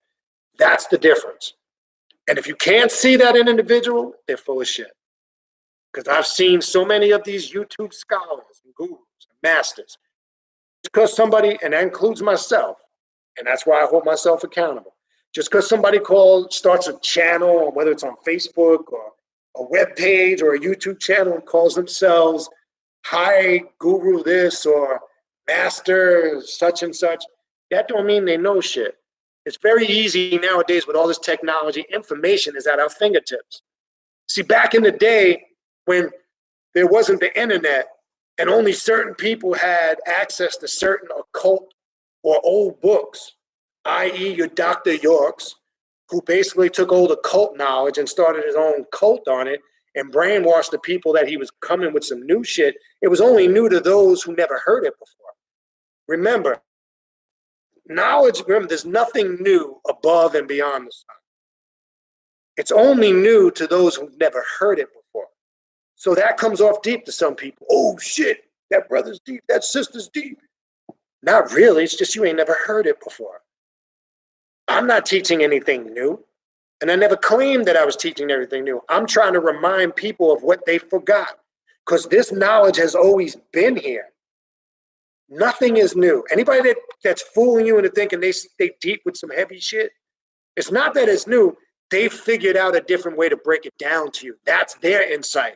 That's the beauty of it. I'm teaching on this channel. I'm giving you my insight. I'm not telling you to accept everything that I'm talking about here, explaining it. I'm trying to encourage you to gather the information, have your own experience. That's why I never had my comments on my channel. I'm not interested in debate with nobody. I couldn't give two flying shits if you agree or disagree with what I'm teaching. I couldn't give two flying shits if you like, love, or hate me. This is just information. I put it out there. Do it as you please. Love it, like it, hate it, disregard it, shit on it. I don't care. I'll be damned if I waste my time and energy arguing, fighting, and debating with people. Why? Because my lifestyle shows the need not to even bother with that. I know in what I do, I'm confident because I get results. That's all that matters to me. Boom, here comes the lightning and thunder. Just as I say that, you're going to hear the crack in a second. Boom. I don't know if you heard that, but boom. My whole point is the only person you need to prove something to on this path, the only person is you. Once you get caught in fuckery where you feel the need, you got to validate yourself to other people. Now you're off your square. You're off your circle now. And now you're susceptible to external forces and energy. That's why I don't fucking deal with that. So this is just information. I put it out to do with it as you please. You're not concerned. Why? Because I'm confident and I got my shit together. My life is in order. I get results out of what I do. I don't care. I'm not interested. Oh, I read a book. I'm not interested in how much knowledge you think you know about it. I don't care about what you read. I don't care about such and such or such and such told me that. Great. Power to you. So don't worry about proving that to me. Prove it to yourself. And how can you utilize that information and apply it and put it into practice every day? If you can't, it's just information you remember. That's it. So hopefully Venus, I know that kind of went off on a tangent. Hopefully that gives you a more thorough understanding of what this path is about. Major difference. All right. What else we got? And I want to read this comment by Patrick. So true. People want to do magic and manipulate situations and they can't even change themselves. That's true. And I've said from day one, how can you help anybody? How can you change any situation if your shit isn't right?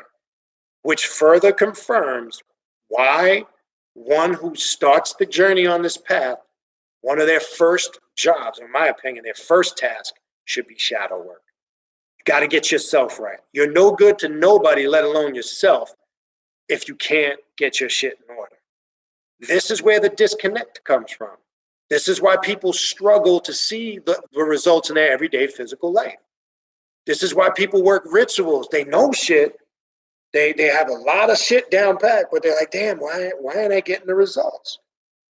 They're not getting the results because subconsciously they're not applying the information the way it needs to be applied. It's not about reading it and then regurgitating and then reenacting a ritual and being repetitive in it.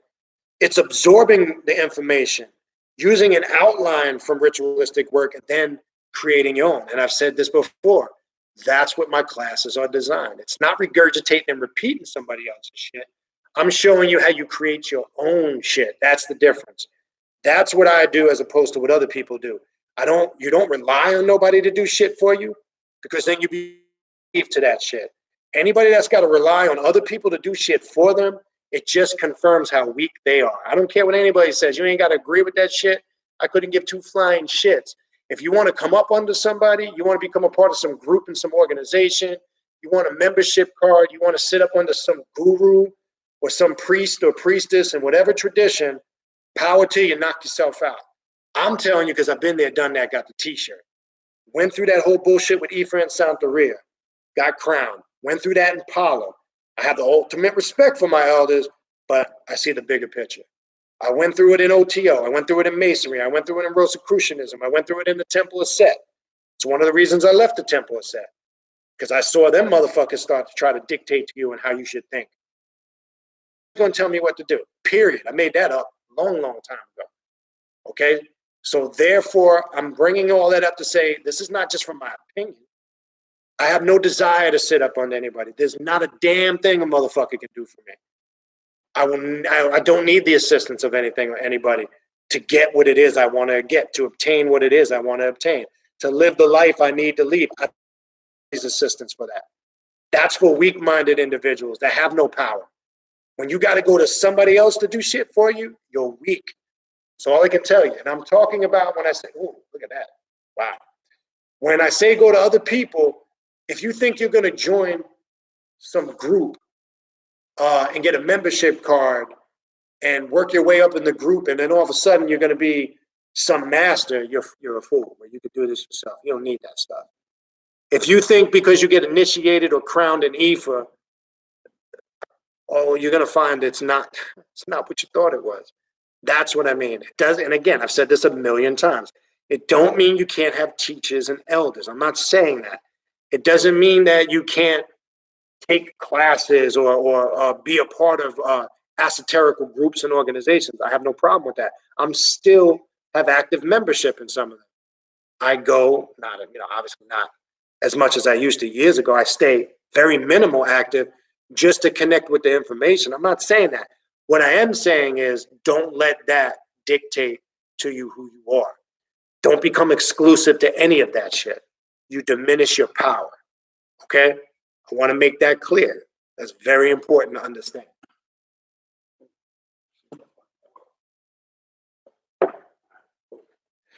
All right? That's what I mean when I say that. So I'm not saying you can't be a part of a study group or organization. That's not what I'm saying. I'm saying there comes a time where the student has to let go of the master's hand and become the master themselves. Question I ask to those out there, if that has not yet come for you, at what point in the foreseeable future do you see that happening? When will you let go of the master's hand and become the master yourself? Okay? That's what this path is about. Okay? We bow down to nothing or nobody on this path. Nothing or nobody. I want to make that clear. We are the one. We are the gods. We are the goddess. Okay? Really, we are Baphomet. We become like a Baphomet. That's why Baphomet is one of the most popular symbols, whether it's left-hand path or the occult, because of notice I said symbol because of what it represents. It represents the masculine and feminine simultaneously, goat face of a man, the breast of a female, androgyny. It represents the four elements, the activation of the pineal we see in the Baphomet, as above, so below, as within, so without. One is Baphomet on this path symbolically of what it represents. So we embody of what it takes to become a god or a goddess. We embody simultaneously the masculine and the divine feminine simultaneously, regardless of what our physical gender is. That shit is irrelevant. That's what this path really represents, okay? So we bow to nothing or no one. We understand we are God in the sense, not your spooky, mythological, monotheistic God. That's fairy tale bullshit. When we're saying God or goddess, we're simply saying it takes responsibility for their actions, their successes and their failures. To be a god or a goddess is to be responsible for yourself. That's what I mean when I say God or goddess. I want to make it clear. I get these stupid ass religious people that'll email me, oh, how could you be a god or a goddess? Not in your definition from a religious perspective, fool. I'm not talking from a faith and belief perspective. That's religious nonsense. A god or a goddess is somebody that takes control of their destiny, that takes control of their spirituality, that has decided they are the sole governor and ruler of it, not by somebody else. Nobody's going to dictate to them, tell them what they got to do, and all that bullshit. Okay? I don't even know what sparked that. Got off track there. Sorry. Anyway, all right, hold on. The shit skipped on me. What else we got?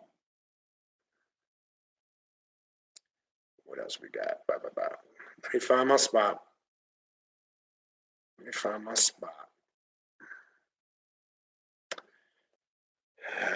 God. Okay, there it is. I found it. All right, but good point, Potchman. That's what sparked it. Forgot. Yeah, the Grimoire, David Banks, and I know Raven, I know she was following along. The Grimoire is, as you see the title of the video, all right? You can get this actual Grimoire if you have Scribed app. I mentioned that. I believe there are free PDF formats on it if you search. Hold on, I'm just going to check something here real quick. And I know Amazon had it for sale. Yeah, Amazon has it for sale. It's the grimoire is the Vermis Mysteriis. Yeah, I'm not going to go through the whole history. I don't know what time you came on, Brother David, but maybe when the video uploads, you can go back to the beginning. It's not a long, it's a very short, it's more like a pamphlet. It's only 31 pages. But that's the grimoire we were going over. What sparked it, as I said in the beginning, was the new Hellboy movie actually connects that to it. The seven gods of chaos. They show in the beginning this black magic sorcerer that is unleashing the seven gods of chaos. Hellboy, they connect Hellboy to Excalibur and the sword of King Arthur. I find it interesting when Hellboy, I don't want to ruin it for those that didn't see the movie, and then they have the Blood Queen, which I liken to Lilith in the movie, even though they kind of chop her up at the end. I don't like the way they do that. She's dropping jewels in there. The villains, as usual, are always telling the truth and dropping the jewels. And then the central character, in this case being Hellboy, just like Apocalypto did in the X-Men movie, struggles to, Hellboy struggles to embrace his real nature, right? And then the end scene, one of the last scenes with the Blood Queen, he finally, at first he resists, Excalibur and the sword of King Arthur. That lightning is bugged out, man. That shit is coming. Like, I can't even describe it. I'm looking through I have these high ceilings, and I have a big pyramid, not a pyramid, I don't know if you can see it. What did I do? Oh, my bad. I don't want to mess. Hold on. I don't know if you guys can see that. I don't know if you can see how that thing is flashing up there, but I'm holding it high enough. I don't know. You probably can't see it. I'm trying to get out. But it's bugging out there. But anyway, hold on. So I find it in the end when Hellboy actually grabs Excalibur, the sword of King Arthur, he rises in stature. He grows. So really, they're showing you he's Lucifer, right? And she's telling him, the Blood Queen, this is who you really are. He feels the power of it, but then obviously, he snaps out of it. And then his father, if you remember the first one, I'm not going to tell you what happens to the father in there, tells him he knew all along about his nature and was trying to show him how really, in essence, to create harmony.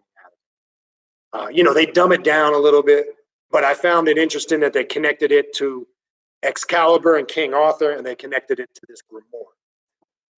So he's essentially, really, in essence, when you look at the hidden meaning of the movie, he's trying to embrace his chaos. It's a struggle with him understanding the chaos.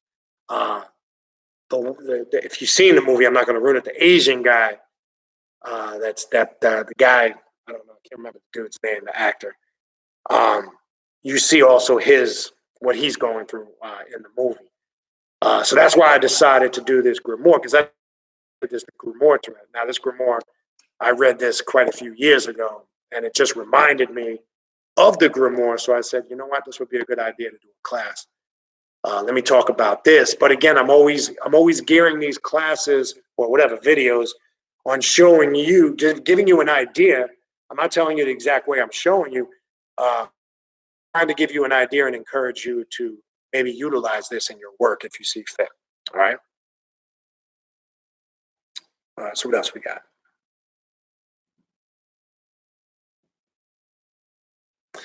Oh yeah. So let's we could do it Tuesday, but yeah, I forgot. Raven's birthday is Wednesday. Everybody say happy birthday to Raven. She's gonna be 24, right? It's her 24th birthday. But anyway, yeah, so you guys might want to, if you're not going to be here on Tuesday, you might want to wish her an early birthday. All right, question from Patra.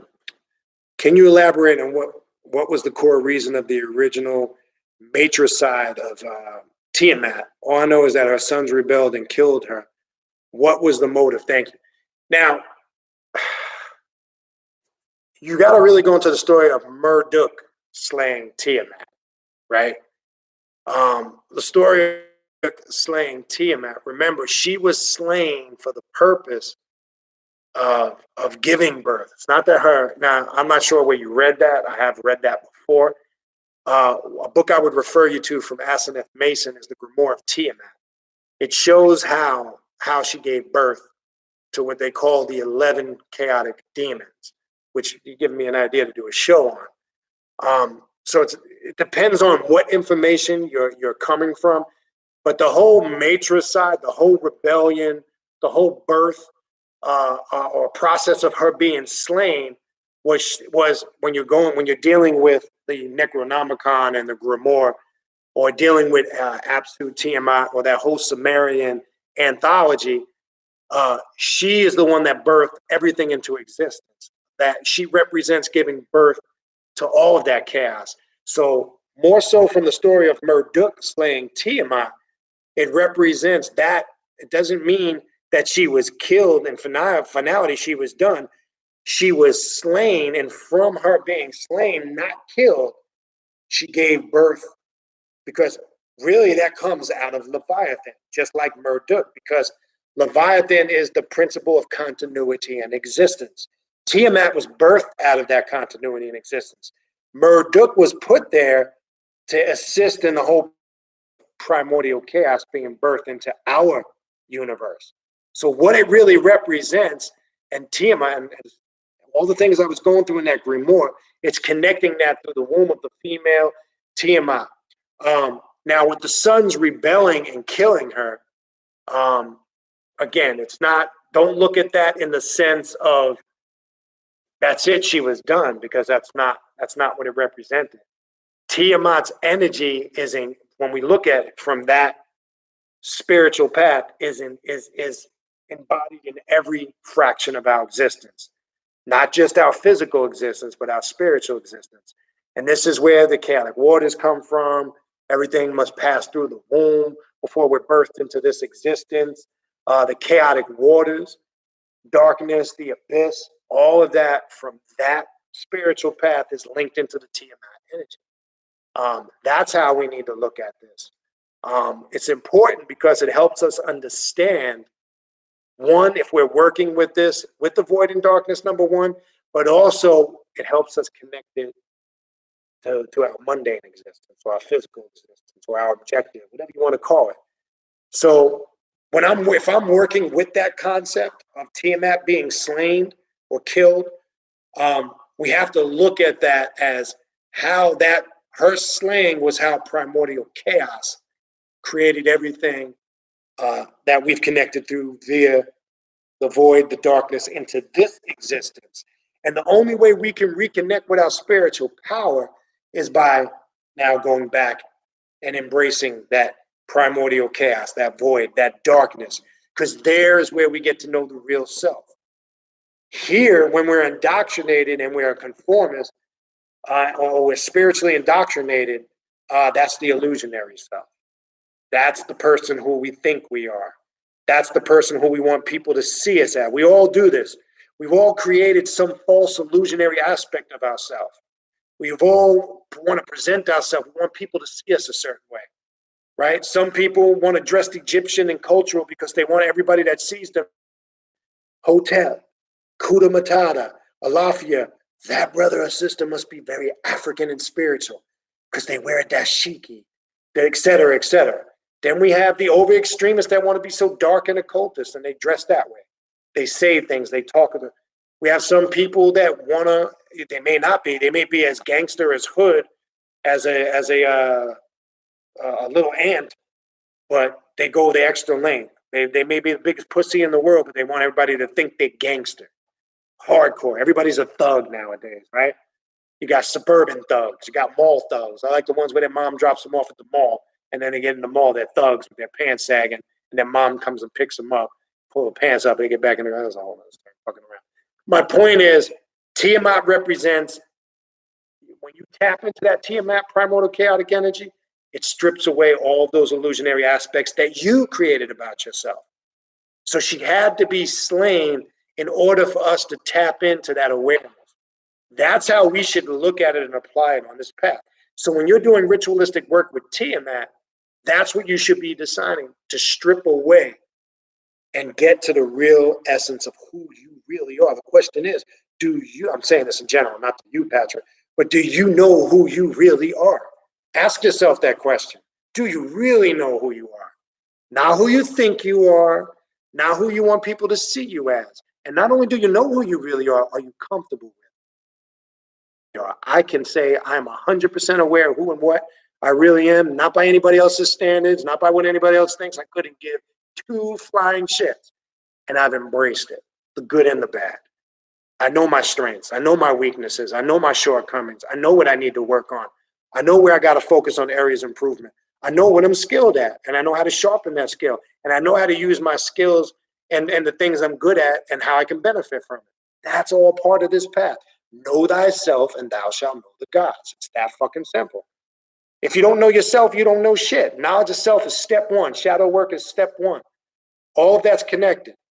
If you're working it along those lines, whatever fashion works for you, I can guarantee you, not 99.9%, not 90%, not 50-50. I can guarantee you, you will see results and see your life change, evolve, and transform. Guarantee you. Is it going to be easy and pleasant all the time? Absolutely fucking not. Will there be some rough, painful moments and periods? Most definitely. And it probably the most painful and emotional and tough periods you've ever been through. But guess what? Once you work your way through that, it's the greatest feeling in the world. You can look back and the shit you conquered, devoured, and stomped out, you can say, I did that shit. Nobody did it for me. I did it. And it's a beautiful feeling when you can look back and go, job well done. That's the difference. So that's how I would look at Tiamat. Anyan. Brother B, quick question. Some of the language in the Grua resembles some of the invocations occurring in the Necronomicon, most definitely. Especially the invocations of the gate, always and with remember, most definitely. And it did allude in the introduction, Angel, and that's a good observation. There is a connection with the Necronomicon. It definitely had. Now, I don't know at that time when it was put together what level of influence, but we know the Necronomicon obviously comes later, but was grafted from ancient Sumerian deities. But there's definitely a connection. It's obvious. And that's why I even likened the symbols and the writings, and as you described the invocations, very similar. So yes, most definitely there's a connection.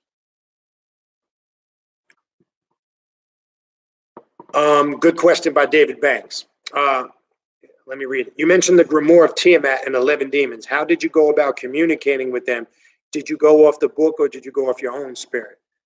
Most definitely off my own spirit and personal connection that I felt after studying, learning about it. And I've always suggested, for anybody that's watched this channel and has known me for 20 plus years before I even was doing this YouTube shit, I've always told people, do not copy anything. You should always add your own personal flair and touch. You should always motivate yourself to create your own personal ritual work. Why? Because only you know what should be designed that suits and fits your own needs. So most definitely, and let me give you some examples, and I will tell you this, working with the 11 demons of Tiamat, I don't take that work lightly. It's very intense from an emotional and a mental standpoint. Some things I found that work effective with it, using sigils and dream work. This works very effective. I will do invocations sometimes before I go to sleep. Prior to doing that, I will focus on the sigil, sometimes anoint it with a little part of my blood, because those demons, it opens the gates and the porthole if you give them a small offering. And I want to be clear when I'm saying this, because people hear the word blood and some people that are so ignorant, I'm talking about so-called people that are on the left-hand path, so-called organizations that claim to be so left-hand path. And I'm gonna call who it is. I have Temple of Set members that email me because they're so fucking spooked out. They don't understand blood working. And I'm saying that's coming from me, an ex-member of the Temple of Set. But anyway, that's a whole nother story. I won't even bother with that fuckery. Sometimes a very small liberal amount, and anytime I offer blood, If you have the proper ritual dagger, obviously I'm talking about a light prick of the finger. You can use a lancet, which is, to me, is the safest way. I use a lancet. It's easy to draw blood that way. And that opens the sigil, and I'll concentrate and focus on it as a gateway to open a porthole to connect with that particular deity. And then you could add an invocation and then lock the image in my mind of the sigil and fall asleep with that image and focusing on it. And what it'll do, if you do it right, it will literally act as a gateway or a porthole, and it'll connect you through the void and darkness with that particular demon. Now you don't have to just do that with working with the demons of Tiamat. You can do that with any archetype, spirit, or demon. So yes, most definite. I'm a firm supporter of an individual studying and getting enough information where they can connect with it on their own personal level with the energy and go from there. Now, doesn't mean you can't use a book format in a book. That's fine, but add some level of your own touch to it, right? So yeah, but that's an excellent question. Amazing Nini, off topic. Like the haircut, looking fresh. I appreciate it. Thank you for the comment, Nini. I see you got a picture there. From what I can see in the picture, I know it's small. You look like you got your stuff together too. Appreciate it. All right. Venus says, you're serious anytime you're still doing it in the midst of. Yeah, well, but we want to be serious and real about what we do, but we don't want to be fanatical, because some people can be fanatics. I want to make that clear. Some people are too extreme. As serious, and I'm serious about my work, and I'm real, but I'm an ass clown too. I like to joke and have fun. Those that know me know. Those that regularly, those that come to the ritual tomorrow night, right after the ritual, we'll be sitting up in Flanagan somewhere or wherever, clowning around, joking. I like to joke. I like to laugh. One of my favorite things to do in my free time is watch comedy, whether it's comedy movies or stand-up. Nothing like watching a good stand-up. I have a whole list of comedians saved in my library that I love to watch. Shit, when I was in New York, I caught a show. Went to Laughaholics in Brooklyn on Linden Boulevard. Check out their webpage, their YouTube, Laughaholics, if you guys aren't familiar with it. So yeah, as much as I can be serious about this shit, and I am. This is a way of life. This is not just, I'm going to be on this path on the weekend and then, no. But just as quick as you're going to find that I could be serious and firm, or any of us, we like to joke around and have fun. We did that in New York when we were there a couple weeks ago. All right. So what else we got here? We got. So you in Hurricane Alley, Venus. Where exactly? I know that covers a certain geographical area. What part of that? What they call Hurricane Alley? Yeah, if you don't mind sharing. All right. Kiona, Magical Chick says, will you please touch on the jinn and how to approach them again soon? I'm feeling I've been drawing more and more. A good beginner book that I've always referred to, and shout out to Brother Bal Cadman. One thing I've always said about Bal Cadman, in the way his writing style, his approach, and the way he's been given a gift to simplify things. When I first encountered his books a few years back, that was one of the things that drew me to his work. Kali Mantra Magic is a great, simple book to work with. He has a ways of taking rituals and making them so simple, but they're powerful and effective. My suggestion to you, Keon, if you don't have the book, get his book on, it's called Jinn Magic. He classifies the different jinns in there. I think step one, if you're feeling a calling to work with them, you need to educate yourself on the different classes of jinn. What does that mean when I say classes of jinn? There are different frequencies and energies that they activate in aspects. Some are very intense, some extreme, drastic change that you need to be educated and aware before activating that energy. And they serve different purposes and functions. So quite simply, I would suggest to you, start educating yourself to the different classes of jinns and what they work with when dealing with magic. Some are worked with for destructive purposes, just like any other path. Some are utilized for prosperity reasons. Some are utilized to enhance your knowledge, your power, and your wisdom, which I work with a lot of those jinns.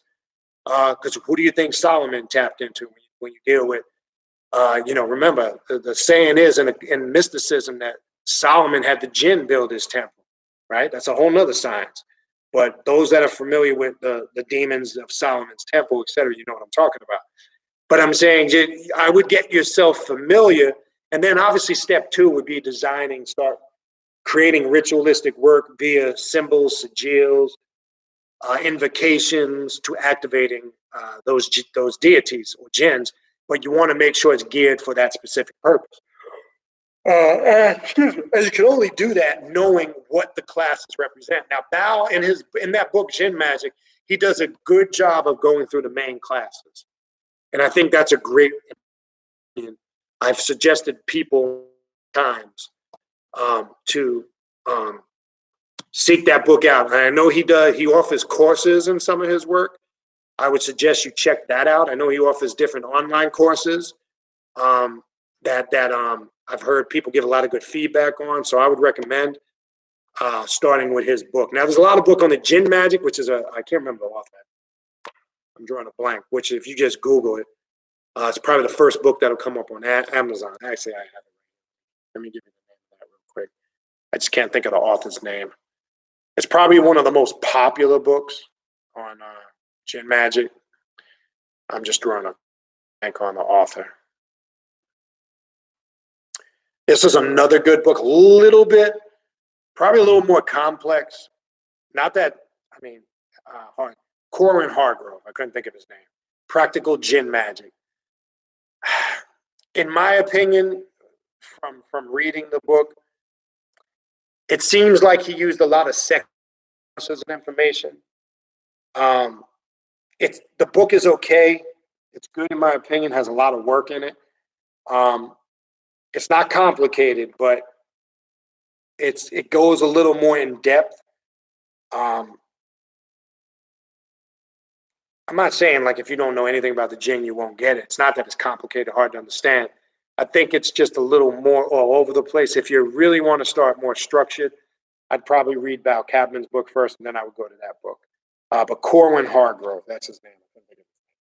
I couldn't think of the person's name. All right. What else do we have?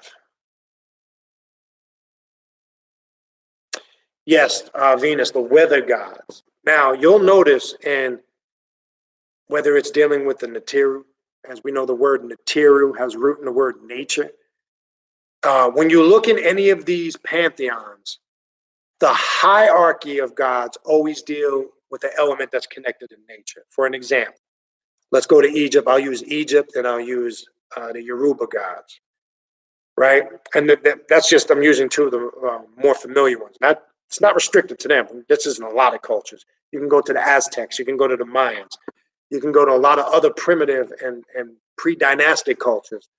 Nature always played, the nature gods always played the foundation or at the core essence of the teaching. So let's use Egypt real quick.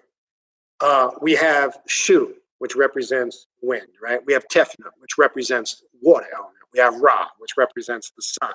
We have Geb, which represents the earth. We have Nut, which represents the sky. Nut was the mother of Set. And what did it say? Set ripped himself from the womb of his mother, Nut, right?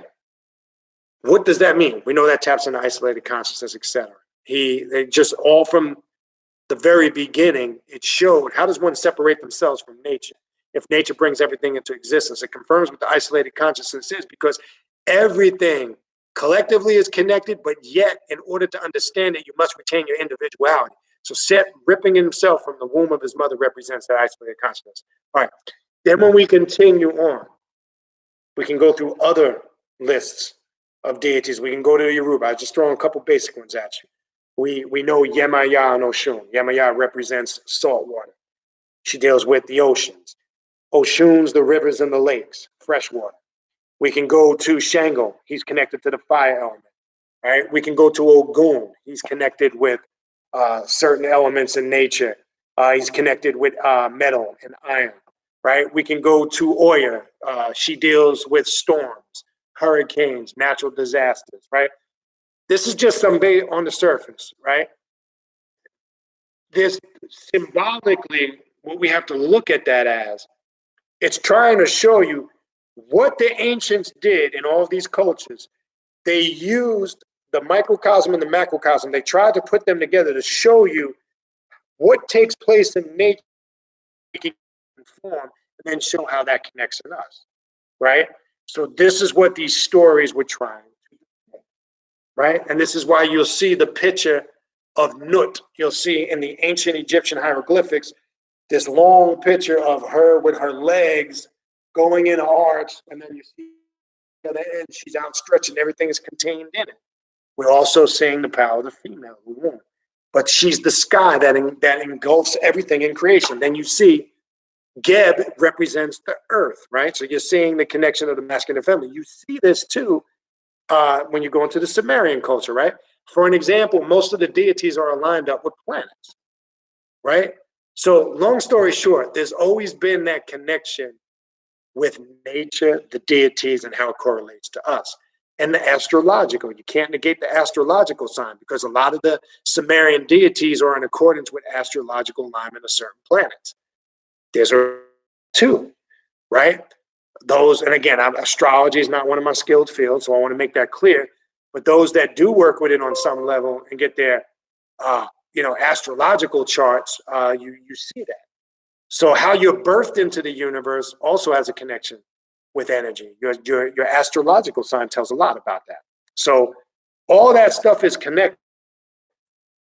Nature always played an important role, and it plays an important role in this path because, again, when we look in ancient Egypt, when we look at all the different deities, when we look at Ifa, etc., we see that all of the gods and goddesses, the hierarchy, always are connected to nature. And then out of them were birthed the gods such as Aset, Usir, Heru, Set.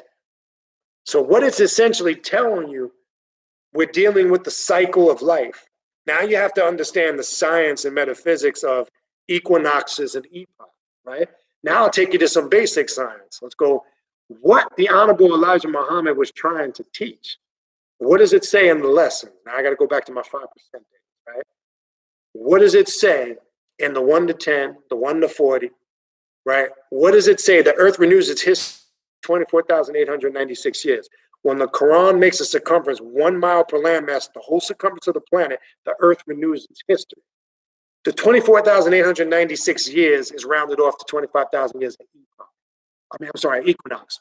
What it means is when the truth circles the planet, or the whole circumference of the planet, people are awoken to that truth. And nature goes through its natural cycles. What we're witnessing now is the end of another cycle period. 2 equinoxes make up an epoch. What happened on, and I knew you asked this question, but it's opening up a porthole of shit, bunch of shit. What December 21st, 2012 ushered in? The comical thing was everybody was thinking it was the end of the world, right? Everybody was up in arms and roaring like there was some catastrophic event getting ready to happen. What people didn't understand, that was every 24,896,000 years, 25,000 years, the earth slightly its axis, creating all these cyclic changes that we're going through right now. This is why you're saying, if you really date back, now there was crazy shit going on before 2012, I'm not saying that. But if you really think back and reflect go 7 years back, just think in the last 7 to 8 years how things have really shifted. What do I mean by that? Whether it's cataclysmic nature, etc., whether it's more mass shootings, not saying that yes, we know we can go back to Columbine in the late 90s, but there's been a higher escalation since 2012 moving forward. Every time nature changes and people don't change with nature, shit goes awry. I said years ago, for those that have been with me going back 20 years, as we go through this cycle and the sun gets closer to the earth, people that can't absorb what we call that solar energy, they start to get fucked up in the head. They can't deal with everyday life and pressure. They start to go, we call it crazy. they start to hear voices, or they get so stressed out they break, and they only know how to react by either doing a mass shooting, committing suicide, or doing something crazy. There's a disconnect.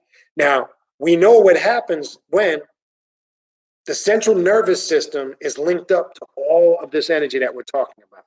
It's like your antennas that connect you to all consciousness that exists in the universe. How? By your neuromelanin, which are the pathways or the highways via the stem of your brain, which this all has a connection with your central nervous system.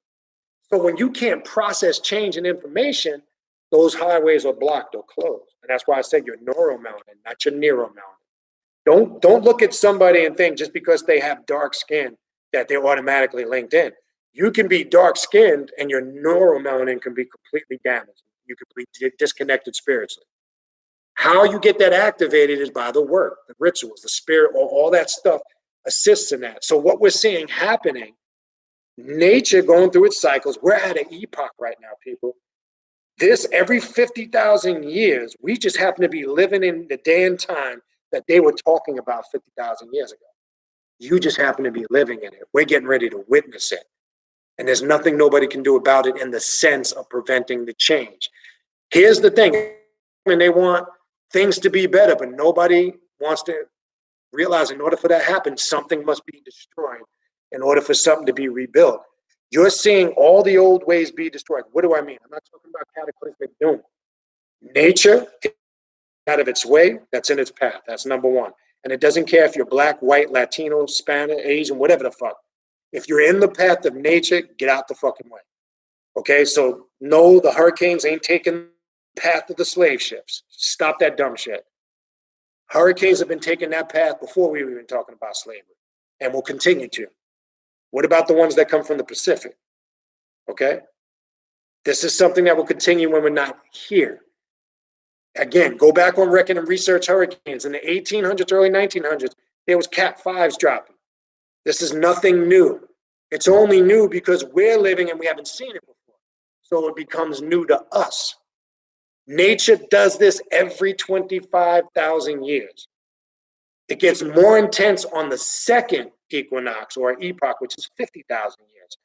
What you're seeing now must happen in order for things to be put in its proper perspective.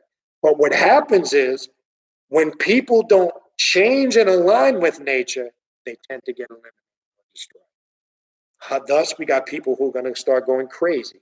You're going to see more mass shootings, more people going postal, more terrorism. I hate to be the bearer of bad news, but this is a reality. But guess what? If you're grounded in who you are and you're doing your work, you learn to understand it. It doesn't define who you are. It's just you learn to understand it. Approaching it, living in fear, being scared, thinking you can eliminate and destroy it, you can't destroy energy. Energy is going to take its form. You can manipulate it to benefit you. That's why I said earlier, energy cannot be destroyed. It can only be manipulated. So I don't even know what the fuck sparked this. What was the original? Okay, the weather gods. Yeah, that sparked it. We have to be conscious of all this. What we're seeing happening, we're living in the day and time, quote unquote, that the ancestors recorded. And look, like the Bible says, the great and dreadful day of the Lord. Well, guess what? You're living it. You're seeing it. What we do now has a detrimental effect of how things are going to go moving forward. And there's nothing anybody can do to stop the change, but there's plenty you can do to move along in harmony with the change. That's what I'm trying to get you to see. So if you resist it, you're going to become a victim of it. I can tell you that right now. Becoming super religified isn't going to save you, because there is no spook god that's going to come out of the sky. There is no rapture. It's not going to happen. I know a lot of religious people want to believe that. Hate to break and bust your bubble. The only helping hand you should be looking for is at the end of your motherfucking arm. Sooner you learn that, the better off you'll be. You won't fall for the okie dokie. And get to work on yourself. Once you do ritualistic work, you will see the change. We don't do rituals here just to do it. I ain't got time to be doing shit just to do it. I'm too old for that shit. I'm 48 fucking years old. You think I got time to be wasting my time on nonsense? I just don't do it no more. I'm not interested in what you think you know. I couldn't care. And I couldn't care if you love, like, or hate what I'm talking about. You don't have to. It's as simple as tuning out. Go to another channel. It's just information. I'm just sharing it. Do with it as you please, because I know what I'm going to do with it. All right. So hopefully that kind of points you in the right.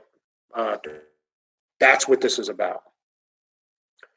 And we deal with that aspect on this path. Nature and understanding the micro and the macrocosm is an important part of this path. It's funny, and I'm not saying, I'm just speaking in general. I'm not directing this to nobody. It's funny how I have once asked, do you guys do meditation? Of course. I have utilizes those spiritual practices on a more higher level than mainstream right-hand philosophy paths like Buddhism, etc. Meditation and all those spiritual practices are hardcore on this path. Meditation is something you should do daily.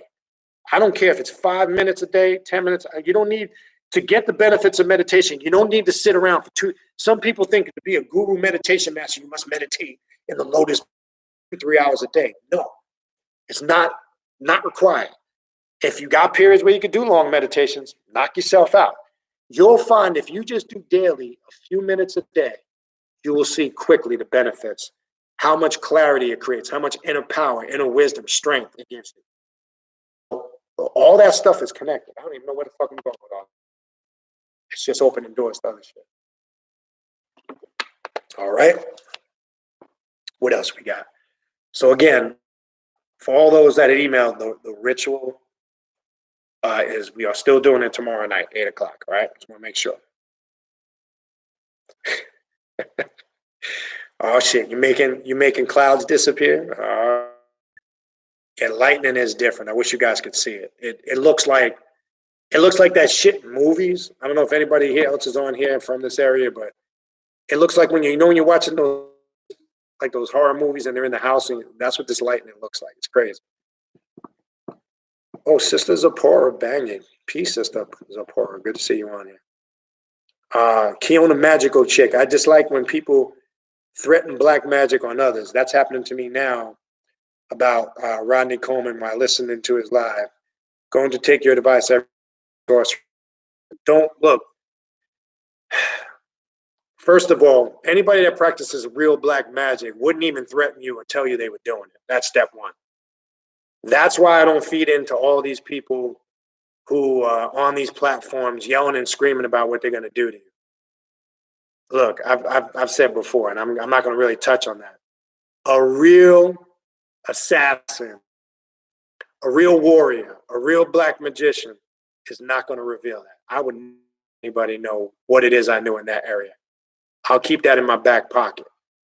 The person that's got to rant and rave and threaten you, whoever that is, it just shows the lack of power they do have. And what they're trying to do is psychologically get in your head and convince you they do. And the only way it gives power is when you give life to it by believing it. Once you believe that, then you become a victim to it. So all I can tell you is I probably would just avoid that person. I wouldn't feed into them, because the more you feed into them, you're giving them life. And like I said, and I've seen that before over the years. Believe me, I've gotten it with me, and it's comical. If you're going to sit there and open threaten me, it just confirms to me the lack of power you do not have. I'm going to stress that. If I'm going to go to work on anybody, you ain't going to know about it. You're going to know about it after I go to work on you. You'll know then, and only then. I would never get on you to, I'm going to do this black magic spell, and I'm going to, no.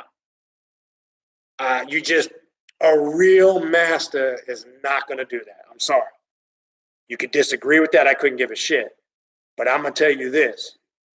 The master never reveals all his secrets to the student, okay? I know people that got diarrhea of the mouth that do that, and I've known many people over the years to do that. You're not the first one to tell me that. Again, and I want to stress this with the strongest emphasis, it just shows me the lack of power that they really don't have, or lack of power that they have. You just wouldn't do that.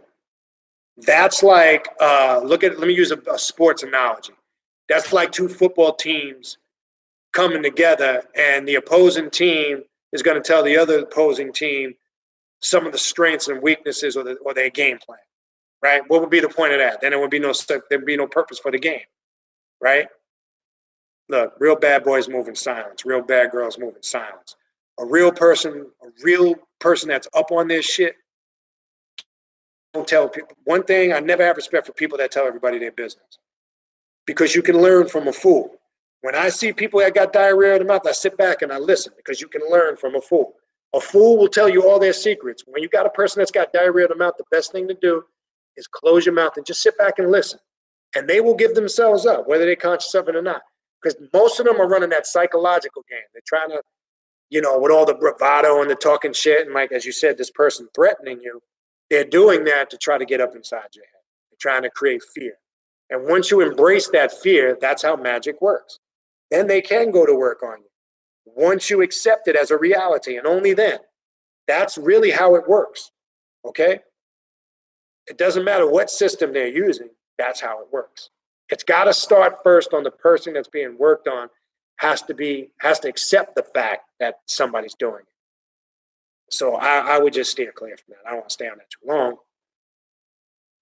But yeah, I feel you.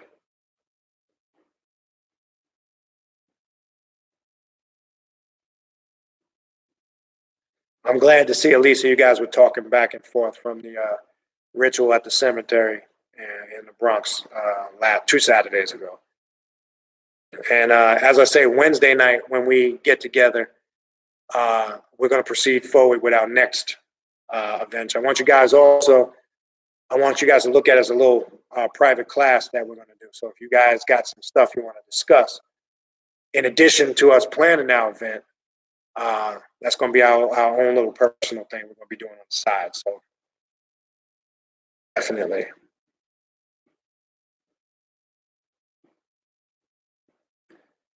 Yeah. Bad girls move in silence. I agree. And diarrhea of the mouth I'm telling you. You just got some things you got to keep in your back pocket. Everybody don't need to know your business. You know what I'm saying? Because I've seen it all the time, man. It's always that person that tell everybody their business, they wind up getting jammed up. They usually get a visit. They wind up getting jammed up. So let people think what they want to think. That shit is irrelevant. What else we got? I'm glad, Kiona. See, you confirmed. Yes, when you rely on other people, you can get tricked out of your money, right? And as I said before, as far as what I do, I don't do any of that shit. I know there's people out there that want to charge you for rituals, thousands of dollars. Only thing I do are readings and consultations. I give you the tools, the implements. I show you how you do the work for yourself. That's why I said this is about you doing it for you. And there's no greater feeling because, see, when you belong to all these traditions, Ifa, Santeria, whatever it may be, see, their biggest fear is you educating yourself and doing it for yourself, because then the question is, then what do you need them for? You pay thousands of dollars for them to do some ritual when, in essence, you find out it's something you could have did for yourself, but they create this illusion. Oh, they were initiated in it. Only they know it, and you don't know how to do it. See, if you believe that shit, then it becomes a reality. All I can say is what anybody says. My point is, the work I do, I get results. That's all I care about. And I don't care if it's in agreement with your spiritual tradition. Who cares? I couldn't care. That's irrelevant. But once you learn, think about it. What do you need a madrina or a padrino for? What do you need a babalawo for if you can do it for yourself? See, their biggest fear is you doing that, because then the money train stops. Because then when you get a reading with them, okay, you need to do this ritual. Yeah. Oh, Shun came forward. I need to do this ritual. Oh, you need to get your medjay. Oh, you need to go down to the river and do this cleansing. Oh, you need to get the hand of a ruler. Before you know it, you're $5,000, $6,000, $7,000, $8,000 in the hole. Oh, you need to get crowned or you're gonna die. How much does it cost to get crowned? Shit, when I did it, it was only about $5.5, $6 grand. Now they're charging, like I'm hearing, 12, 15, 20 grand. I know people that are literally mortgaging their houses to get crowned. That's fucking nuts. That's crazy. But these crazy fucking people are telling them, if you don't get crowned, you're gonna die. Yeah, you gotta be a low-life piece of shit to tell somebody that. You gotta be a low-life piece of shit to tell somebody that. But this is the shit that you got going on out there. Okay? Don't fall for any of that game. Their biggest fear is this right here. Why? Because this is a do-it-yourself. We're like the DIY person in the do-it-yourselfer. Just look at this path as the do-it-yourself spiritual path. That's what this is. And their biggest fear, when I say their biggest fear, all these charlatans that are out there, all these traditions and spiritual systems and clubs and organizations and groups that require you to pay to do this and that and join this and that and get initiated in this and that. And then again, as I said, you're thousands of dollars deep in the hole. And what at the end of the day did you really get? Absolutely fucking nothing, right? You got motherfuckers online creating naga pots, telling you they can initiate you in Palo. That is fucking ridiculous. There's no way you can make a naga pot and mail it to somebody online. I seen a video. I got to find this video. And I think it's a Facebook page. You guys should check it out. Santeros Exposed. Check it out. It's a good page. Somebody sent it to me. I subscribe to it. They show you how you got all these fake Paleros, fake Madrinas and Padrinos. They had this one video on there where this person claimed to have made a naga pot for somebody in Palo. And basically they cracked the naga pot open. There's nothing but dirt and rocks at the bottom of it. They put it's just nothing in it. It has no power. You got to be careful with this shit. But look, I could see you getting duped once. Anybody that's going to try to tell you they can do this online, stay away from them. Especially with Palo. It's a bunch of bullshit. And if you keep doing it and getting fucked over, then shame on you. Then you deserve to get fucked over. But stop wanting to be, this is the thing, we got to stop wanting to be initiated in somebody else's shit. Initiate yourself in whatever it is you want to be initiated in. Stop trying to be part of the clubs. Stop trying to want to obtain some title or status that really at the end of the day holds no weight. Because you can give yourself some title, but when you walk out on the street, you're just a regular motherfucker. Person don't care. You walk out in them streets, you just so-and-so and such and such. And if somebody's going to stick you up, it's not going to stop because you got some title. Make that clear. I say some people let the position or the title fill the title or the position. That's a problem on this path. Well, not on this path, but people that are on those paths. But anyway. Oh, man, shit skipped.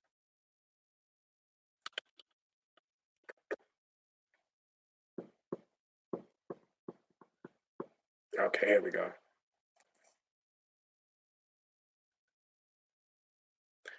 Yeah, good comment by Alicia. We definitely can see clear, and we can shadow work is a heavy duty work necessary in everyone's path, most definitely. That's right. And that should be your mantra for this week, everybody. Kiona echoed what I said there. I bow to nothing and no one. Say that to yourself every morning. I bow to nothing and no one. And that's the mantra you should live by. Because I know I bow to nothing and no one. I don't give a fuck who they are. Okay? I might create the illusion. And that's how you can really get up in somebody's head. So all I can tell you is this. When people start fuckery like that, I'm that motherfucker that I'll put my arm around you, give you a hug, and I'll make you think I'm your friend and think that there's nothing wrong. And then it's on from there. It's on like Donkey Kong. You just don't you keep shit in your packet. But if you're cool with me, I give you the shirt off my back. Okay? It's just how it works. But yes, everybody say that to themselves every day. I bow to nothing and no one. Double R in the hizzle. Yeah, you'll get that a lot, Kiona. Everybody will tell you you need Jesus because this is evil. And that's usually out of their fears and insecurities. Right? I like to fuck with those people. You know why? They'll say you need to be saved. I'll say saved from what? I really get into here. If they get arrogant and overbearing, Jesus came and died and saved you from your sin. Well, when was that? The first time? Because that invalidates the second time he's supposed to return. If he died to save us from our sins, and he's coming back to save sins, and we're still sinning after he died, what was the purpose again? And what are you trying to save me? When you save something, think about it. You save money in a bank, you put it aside. So what are they saving us for? What are you talking about? Are we talking? I just like to fuck with them again. And first of all, I mean, I don't want to get into this, but because I can make jokes of it. Say, who is this Jesus you're talking about? He was a man, right? This pisses them off. Once you bring race into the equation, they get mad.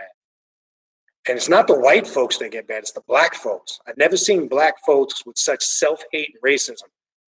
Favorite. I had to argue with a black dude about this 2 years ago. I said, Jesus was a man, right? He said, yeah, of course. He was a man, but God in the flesh. I said, hallelujah, brother, hallelujah. Let's put him.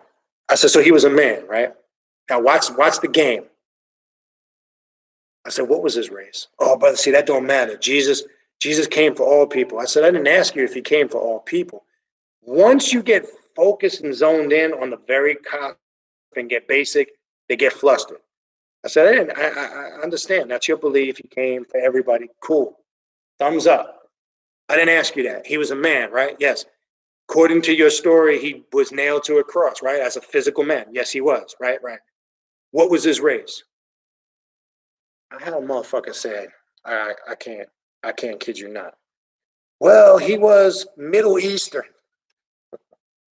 I said, can you describe to me? What do you mean when you say he's Middle Eastern? Did he look like an Arab?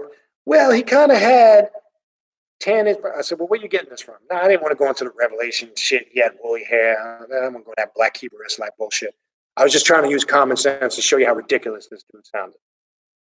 The motherfucker then went from that to say, really, he represented the rainbow for all people. I said, so you tell me this motherfucker looked like Toucan Sam when he was walking the earth and he was nailed to a cross as a rainbow?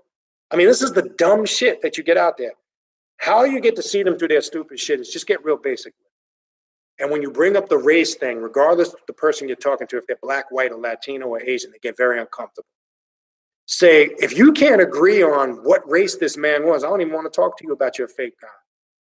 Because if he was a man, he walked the earth, he belonged to a race. And if you don't want to answer that, let's not even have a conversation. Here's another thing I'd like to throw at him.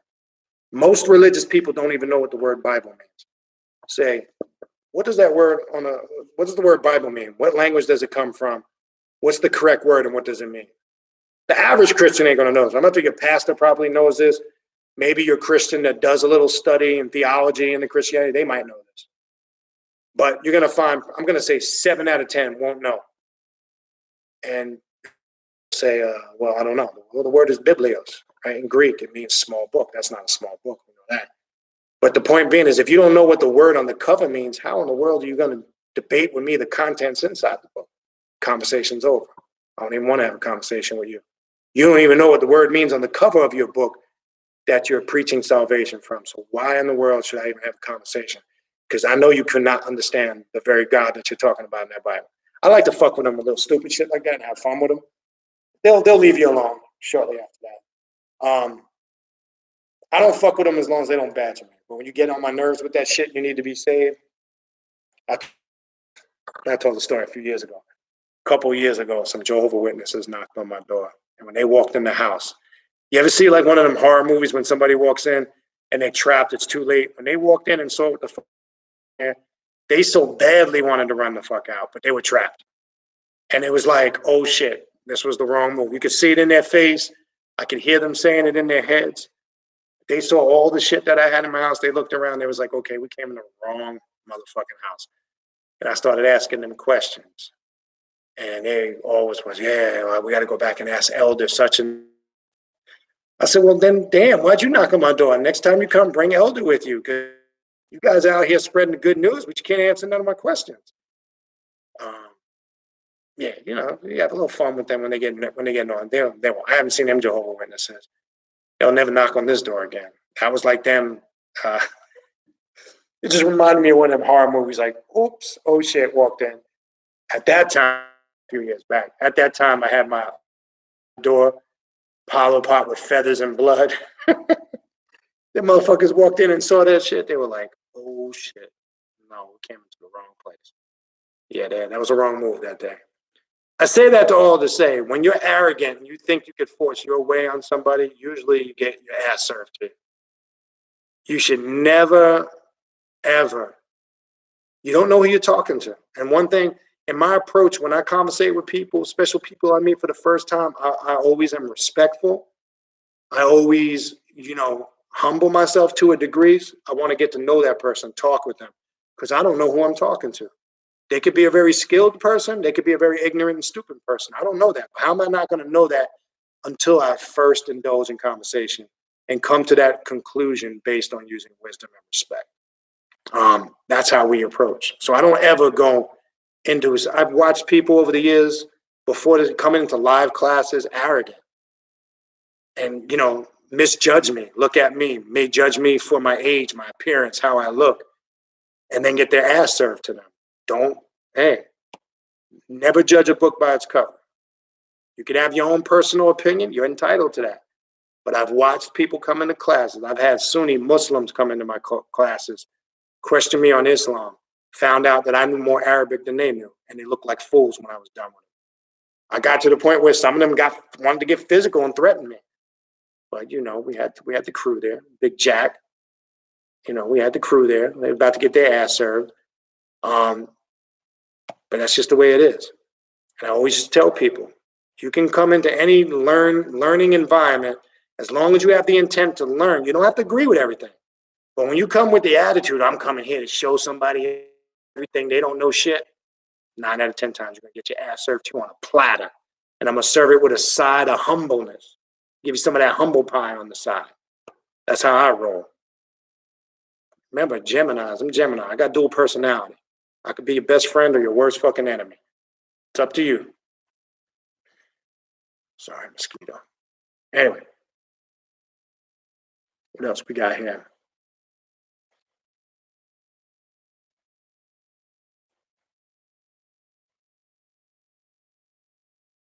Might look for some questions. Yeah, she's validating that shadow work, and it's important. I can't stress it enough. Yes, menstruation blood is a good magical tool to use for sigils and amulets. Sexual fluid is very, very, very serious. Especially, I know we're working with the clepothic demons, Lilith for females. That is a great magical fluid to use on her sigils and activating her energy. Very powerful. And I'm not just talking about the sexual energy with Lilith. That's like Kali. That's just one of the many aspects that resonates with her. Remember, Lilith, she incites the lust and desire within you to crave knowledge, wisdom, and understanding. She is the guide through the void and the darkness. When you activate her energy on that level and she sees you're craving that knowledge and that wisdom, you lust for it. Because I know we hear the word lust and we always think it's correlated to sex. No. We just did a whole, matter of fact, they'll tell you. And Dion, make sure you watch that video because you weren't in the session. We just did a 3-hour, that was one of the curriculums in the online class. We went in to the inner depths of what real sex magic is, and we talked about all that. We talked about doing it solo by yourself and doing it with another individual. Always at the foundation of that should be increasing your power knowledge. And that's what Lilith does. She incites lust, that aspect. She makes you lust for it. And once you are craving that power, that knowledge, and that wisdom, she extends her hand and takes you to the void and the darkness. So for females, using your menstrual blood is more powerful than we men using our semen. It's way more powerful. We still can activate it. We still can connect if we use that, but big time. Yeah.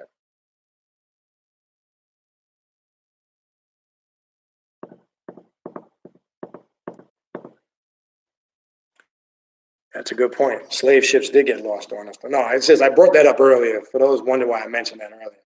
I get emails every time there's a hurricane. Oh, yeah, the hurricane's taking the path of the slave ships. Okay, if you need that to make you feel good with your Kuta Matata movement, have it. Don't try to pin it on me. I don't accept that. That's not a reality. If you study nature and you understand and you really do your research and your history, you would not make a stupid ass statement like that.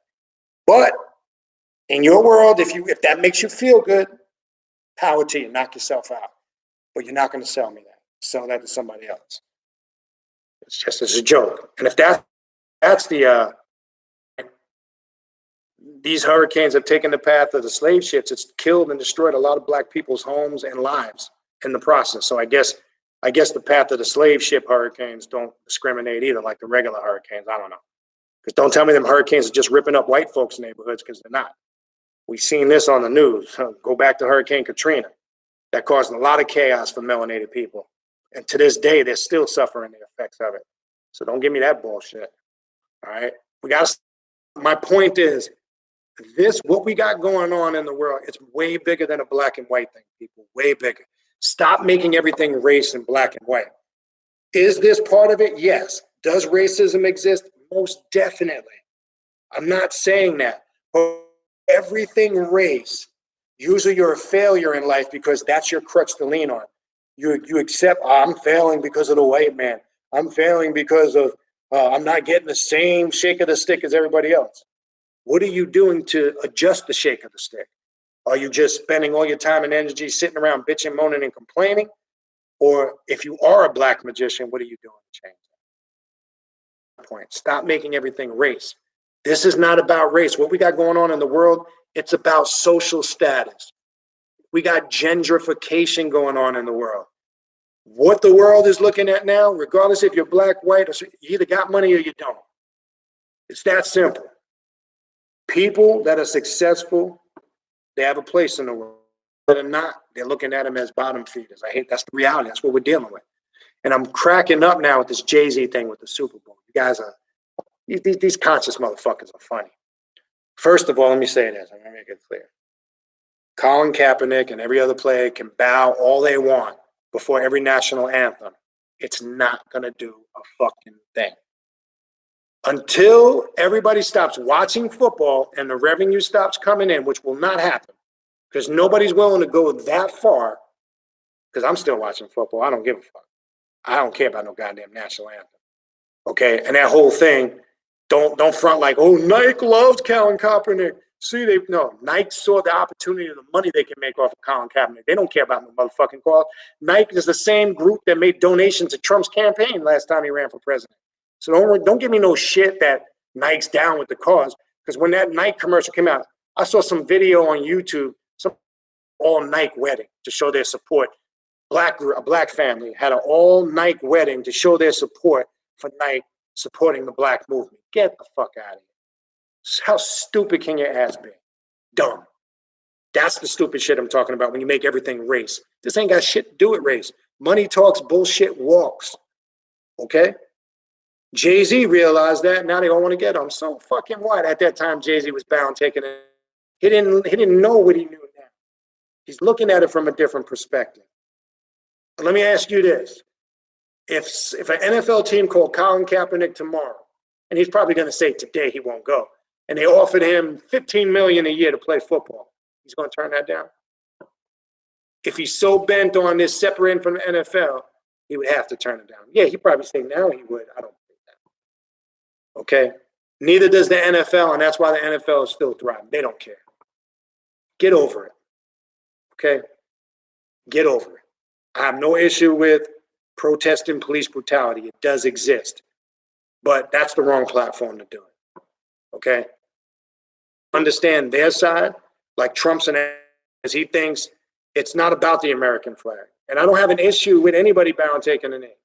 That's not what the issue is. I think we got the whole perspective of it screwed up, completely twisted.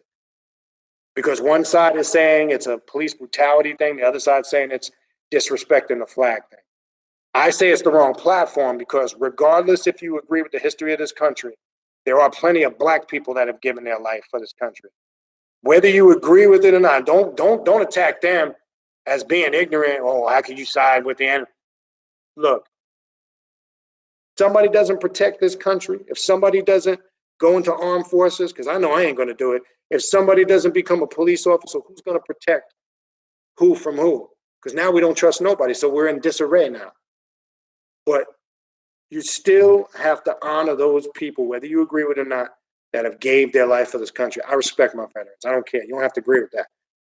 Because I know that's not the interest I would have to do. These are people, whatever their perspective was, Whatever their mind was and intent going into it, they gave their lives. So I understand both sides of the point. I just think the platform was wrong to protest it. I don't, in my opinion, sports is not the place to do that. Yeah, you know, they can reach a lot of people, but look what it's done. It's caused more of a disconnect. Because as I said, the NFL has not slowed down, and it is still the top revenue grossing sport out of all four major sports. And it's a global phenomenon. It's not a, so you're wasting your time. And really, football is the only sport that does it. You don't see nobody taking a knee in baseball. You don't see really nobody. I had Abdul Rauf years ago, didn't stand for it, but you don't really see it in basketball. Definitely don't see it in hockey because they deal with two anthems: the Canadian national anthem at some games and the American national anthem. So, look, I got to call for what it is. So Kaepernick needs to get over it. And the thing that I don't understand, why this black and white thing, people keep forgetting one of Kaepernick's parents are white. So why are we making this an anti-white thing? I don't think he's anti-white because he would be anti his, I believe it's his mother or his father. I don't know which one is white. One of them are white. Why are we making this a black and white thing? It's a police brutality thing. And that's what he was protesting. And he said that.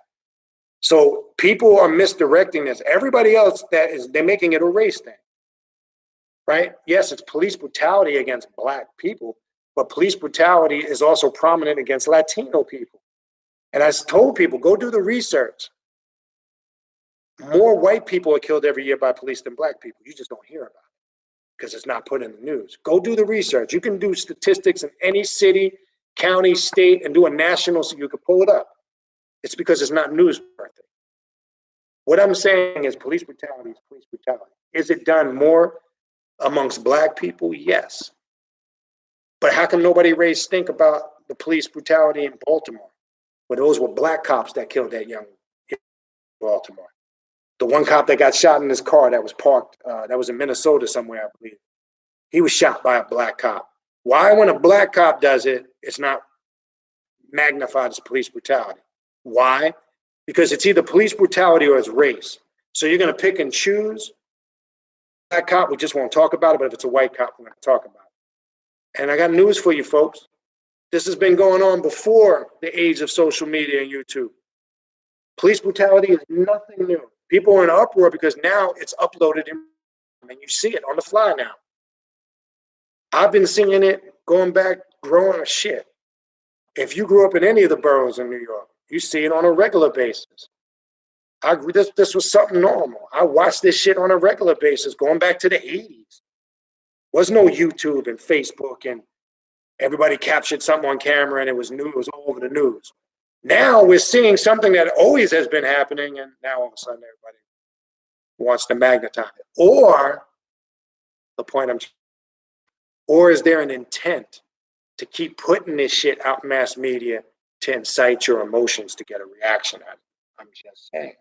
Think about it. All right, let's see what else we got here.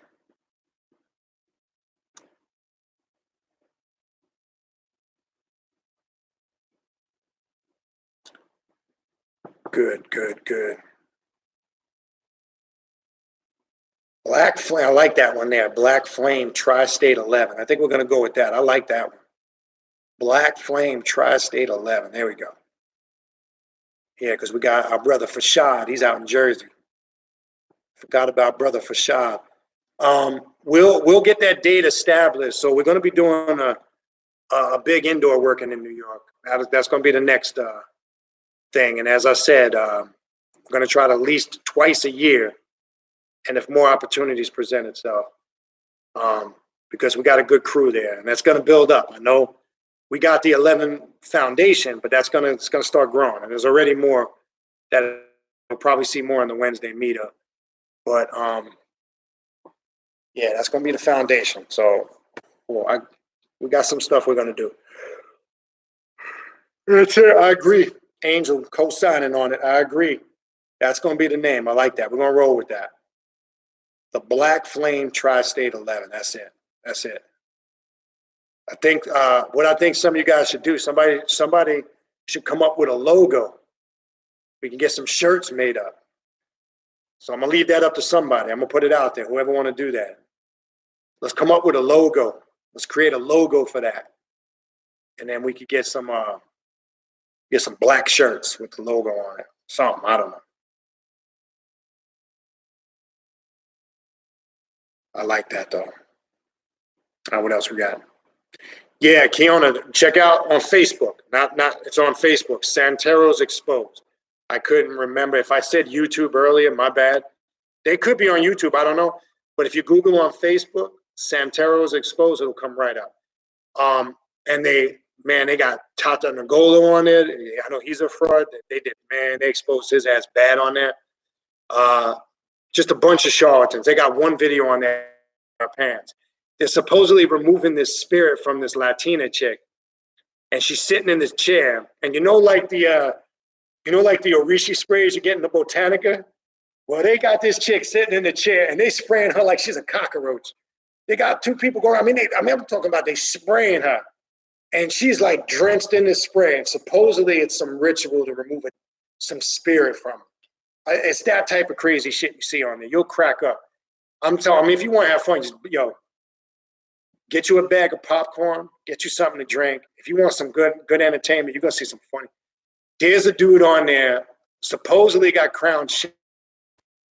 And this dude he's painted, how like when you go in the throne room, if you ever been crowned, they put you in, your madrina or your padrino has somebody create your garment for the crown, and you're usually in the whole face paint of the Orishi. This motherfucker, I don't know what he's got on, and he's holding this big ass wooden slave spoon. It's one of them guys. You remember back in the day? I think we had them in mind. Remember them big wooden fork and spoons some people used to have hanging on their wall in their house back in the day? Big ass. This motherfucker's holding one of them. Sitting on his throne, he got crowned Shango. First, I know is an Ifa. You're not supposed to take pictures of the throne. It's a no-no. I'm saying that's their tradition. I don't know now if I really believe that holds any significance, but they'll tell you you shouldn't take pictures of the throne room. You should never take pictures of your Orishi. But they do all this type shit on there, and they expose them. It's hilarious. But it's just some funny shit. If you want to, but they expose some chick on there too. I forgot her name. She's out in LA. Apparently, she's taken several people to the cleaners. She's somewhere based in LA, and it's a good page because they warn you of a lot of the charlatans on the internet and who are out there. All right, where else we at?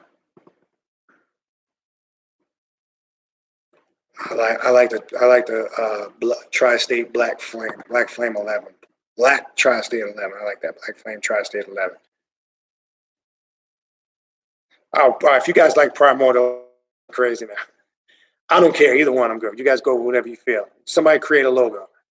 That's all I know. I want a logo. So we can walk around New York like the Warriors, like a gang and shit. Warriors, come out. Yeah. We'll walk through the subways, clicking the next stop. What else we got here? Angel says Impala we call stealth attacks. Yeah. Stealth attack, spirit attack. Look, let me say this in regards to that. That should only, in my opinion, this is just me. That when you just do that randomly, nothing is free. Let me make that clear. You will give something of yourself at some point. That attack should only be launched when you're in danger. If somebody's threatening you or you're in danger, you have every right to do whatever the fuck you see fit. Let me make that clear. No mercy. But when it's done, there are people that do that type of work just out of greed and hate and animosity and jealousy. It's gonna backfire. Trust me. Don't do it. I know people don't care. They'll do it. But I guarantee you, come check them a little later down the road. It's gonna be ugly.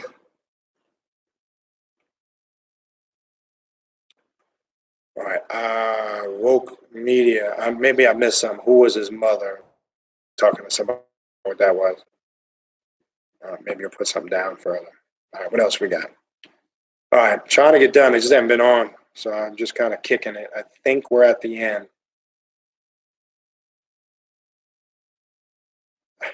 Yeah, I think we're at the end. Okay, yeah. Yeah. Oh, man.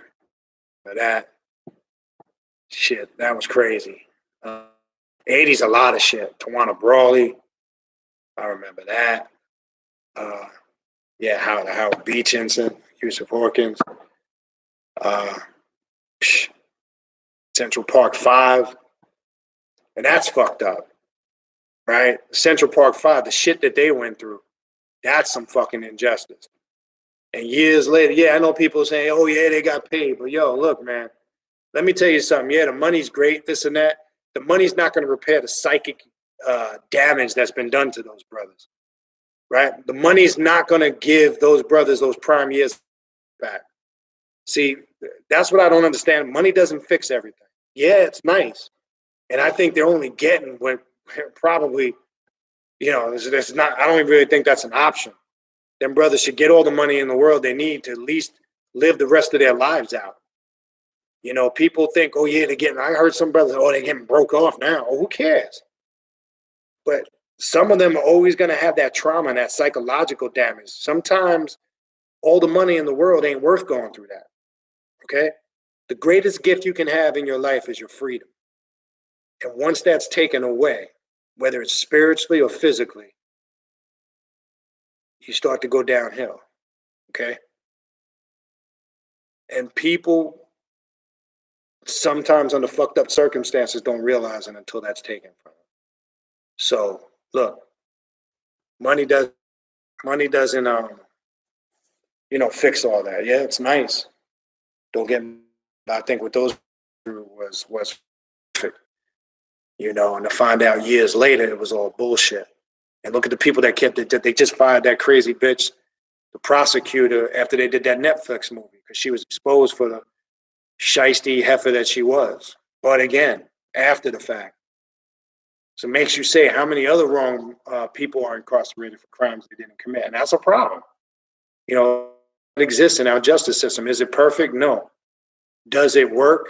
In some case scenario. But we got to have something in place. Now, if you go to other countries, it's 50 times worse. It's kind of like pick the lesser of two evils, all right?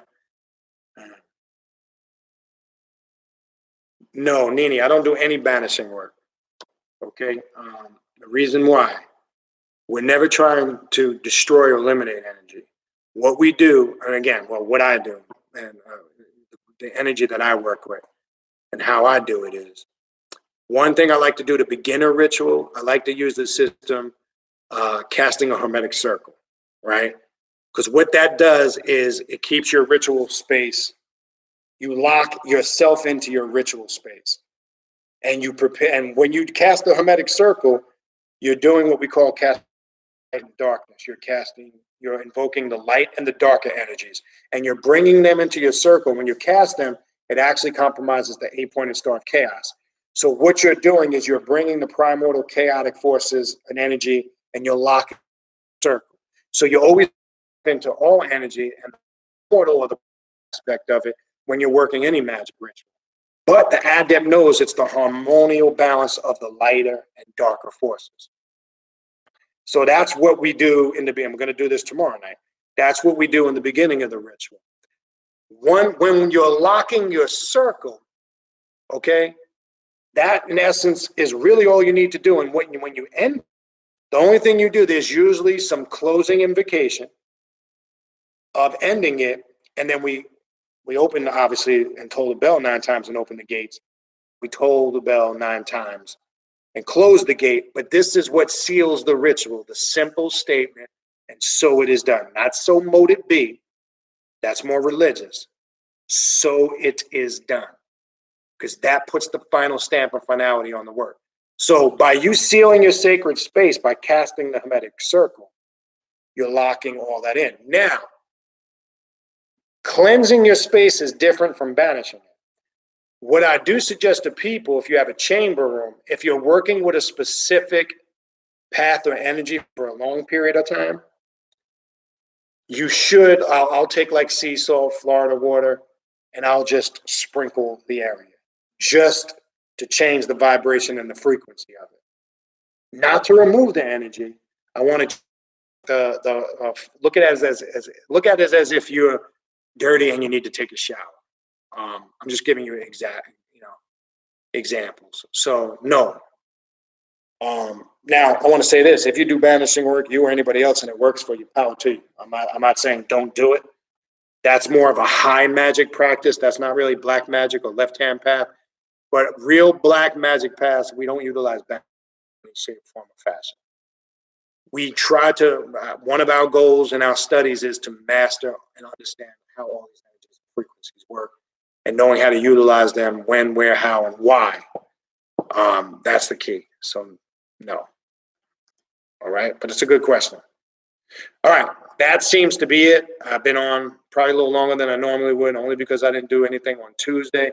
Again, real quick, ritual tomorrow night, 8 p.m. Eastern Standard Time. If you are coming, please arrive on time.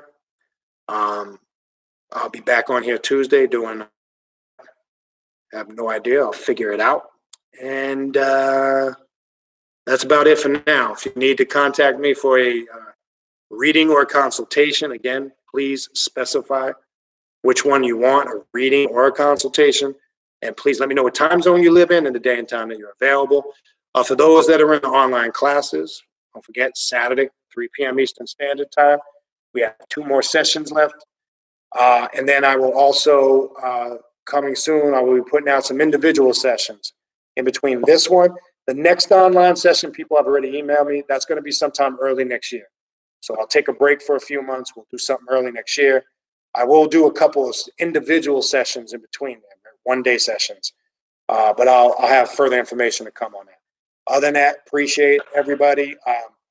Again, you can donate to the channel via PayPal. Just use the email that monetized. You can donate using the monetary symbol. Always appreciated. Other than that, I'll see everybody on Tuesday, 8 p.m. If you're in the hurricane zone, stay safe. Hopefully it keeps the path it is and we don't get a direct here in South Florida. But you never know. These fucking things are crazy. We'll see what happens.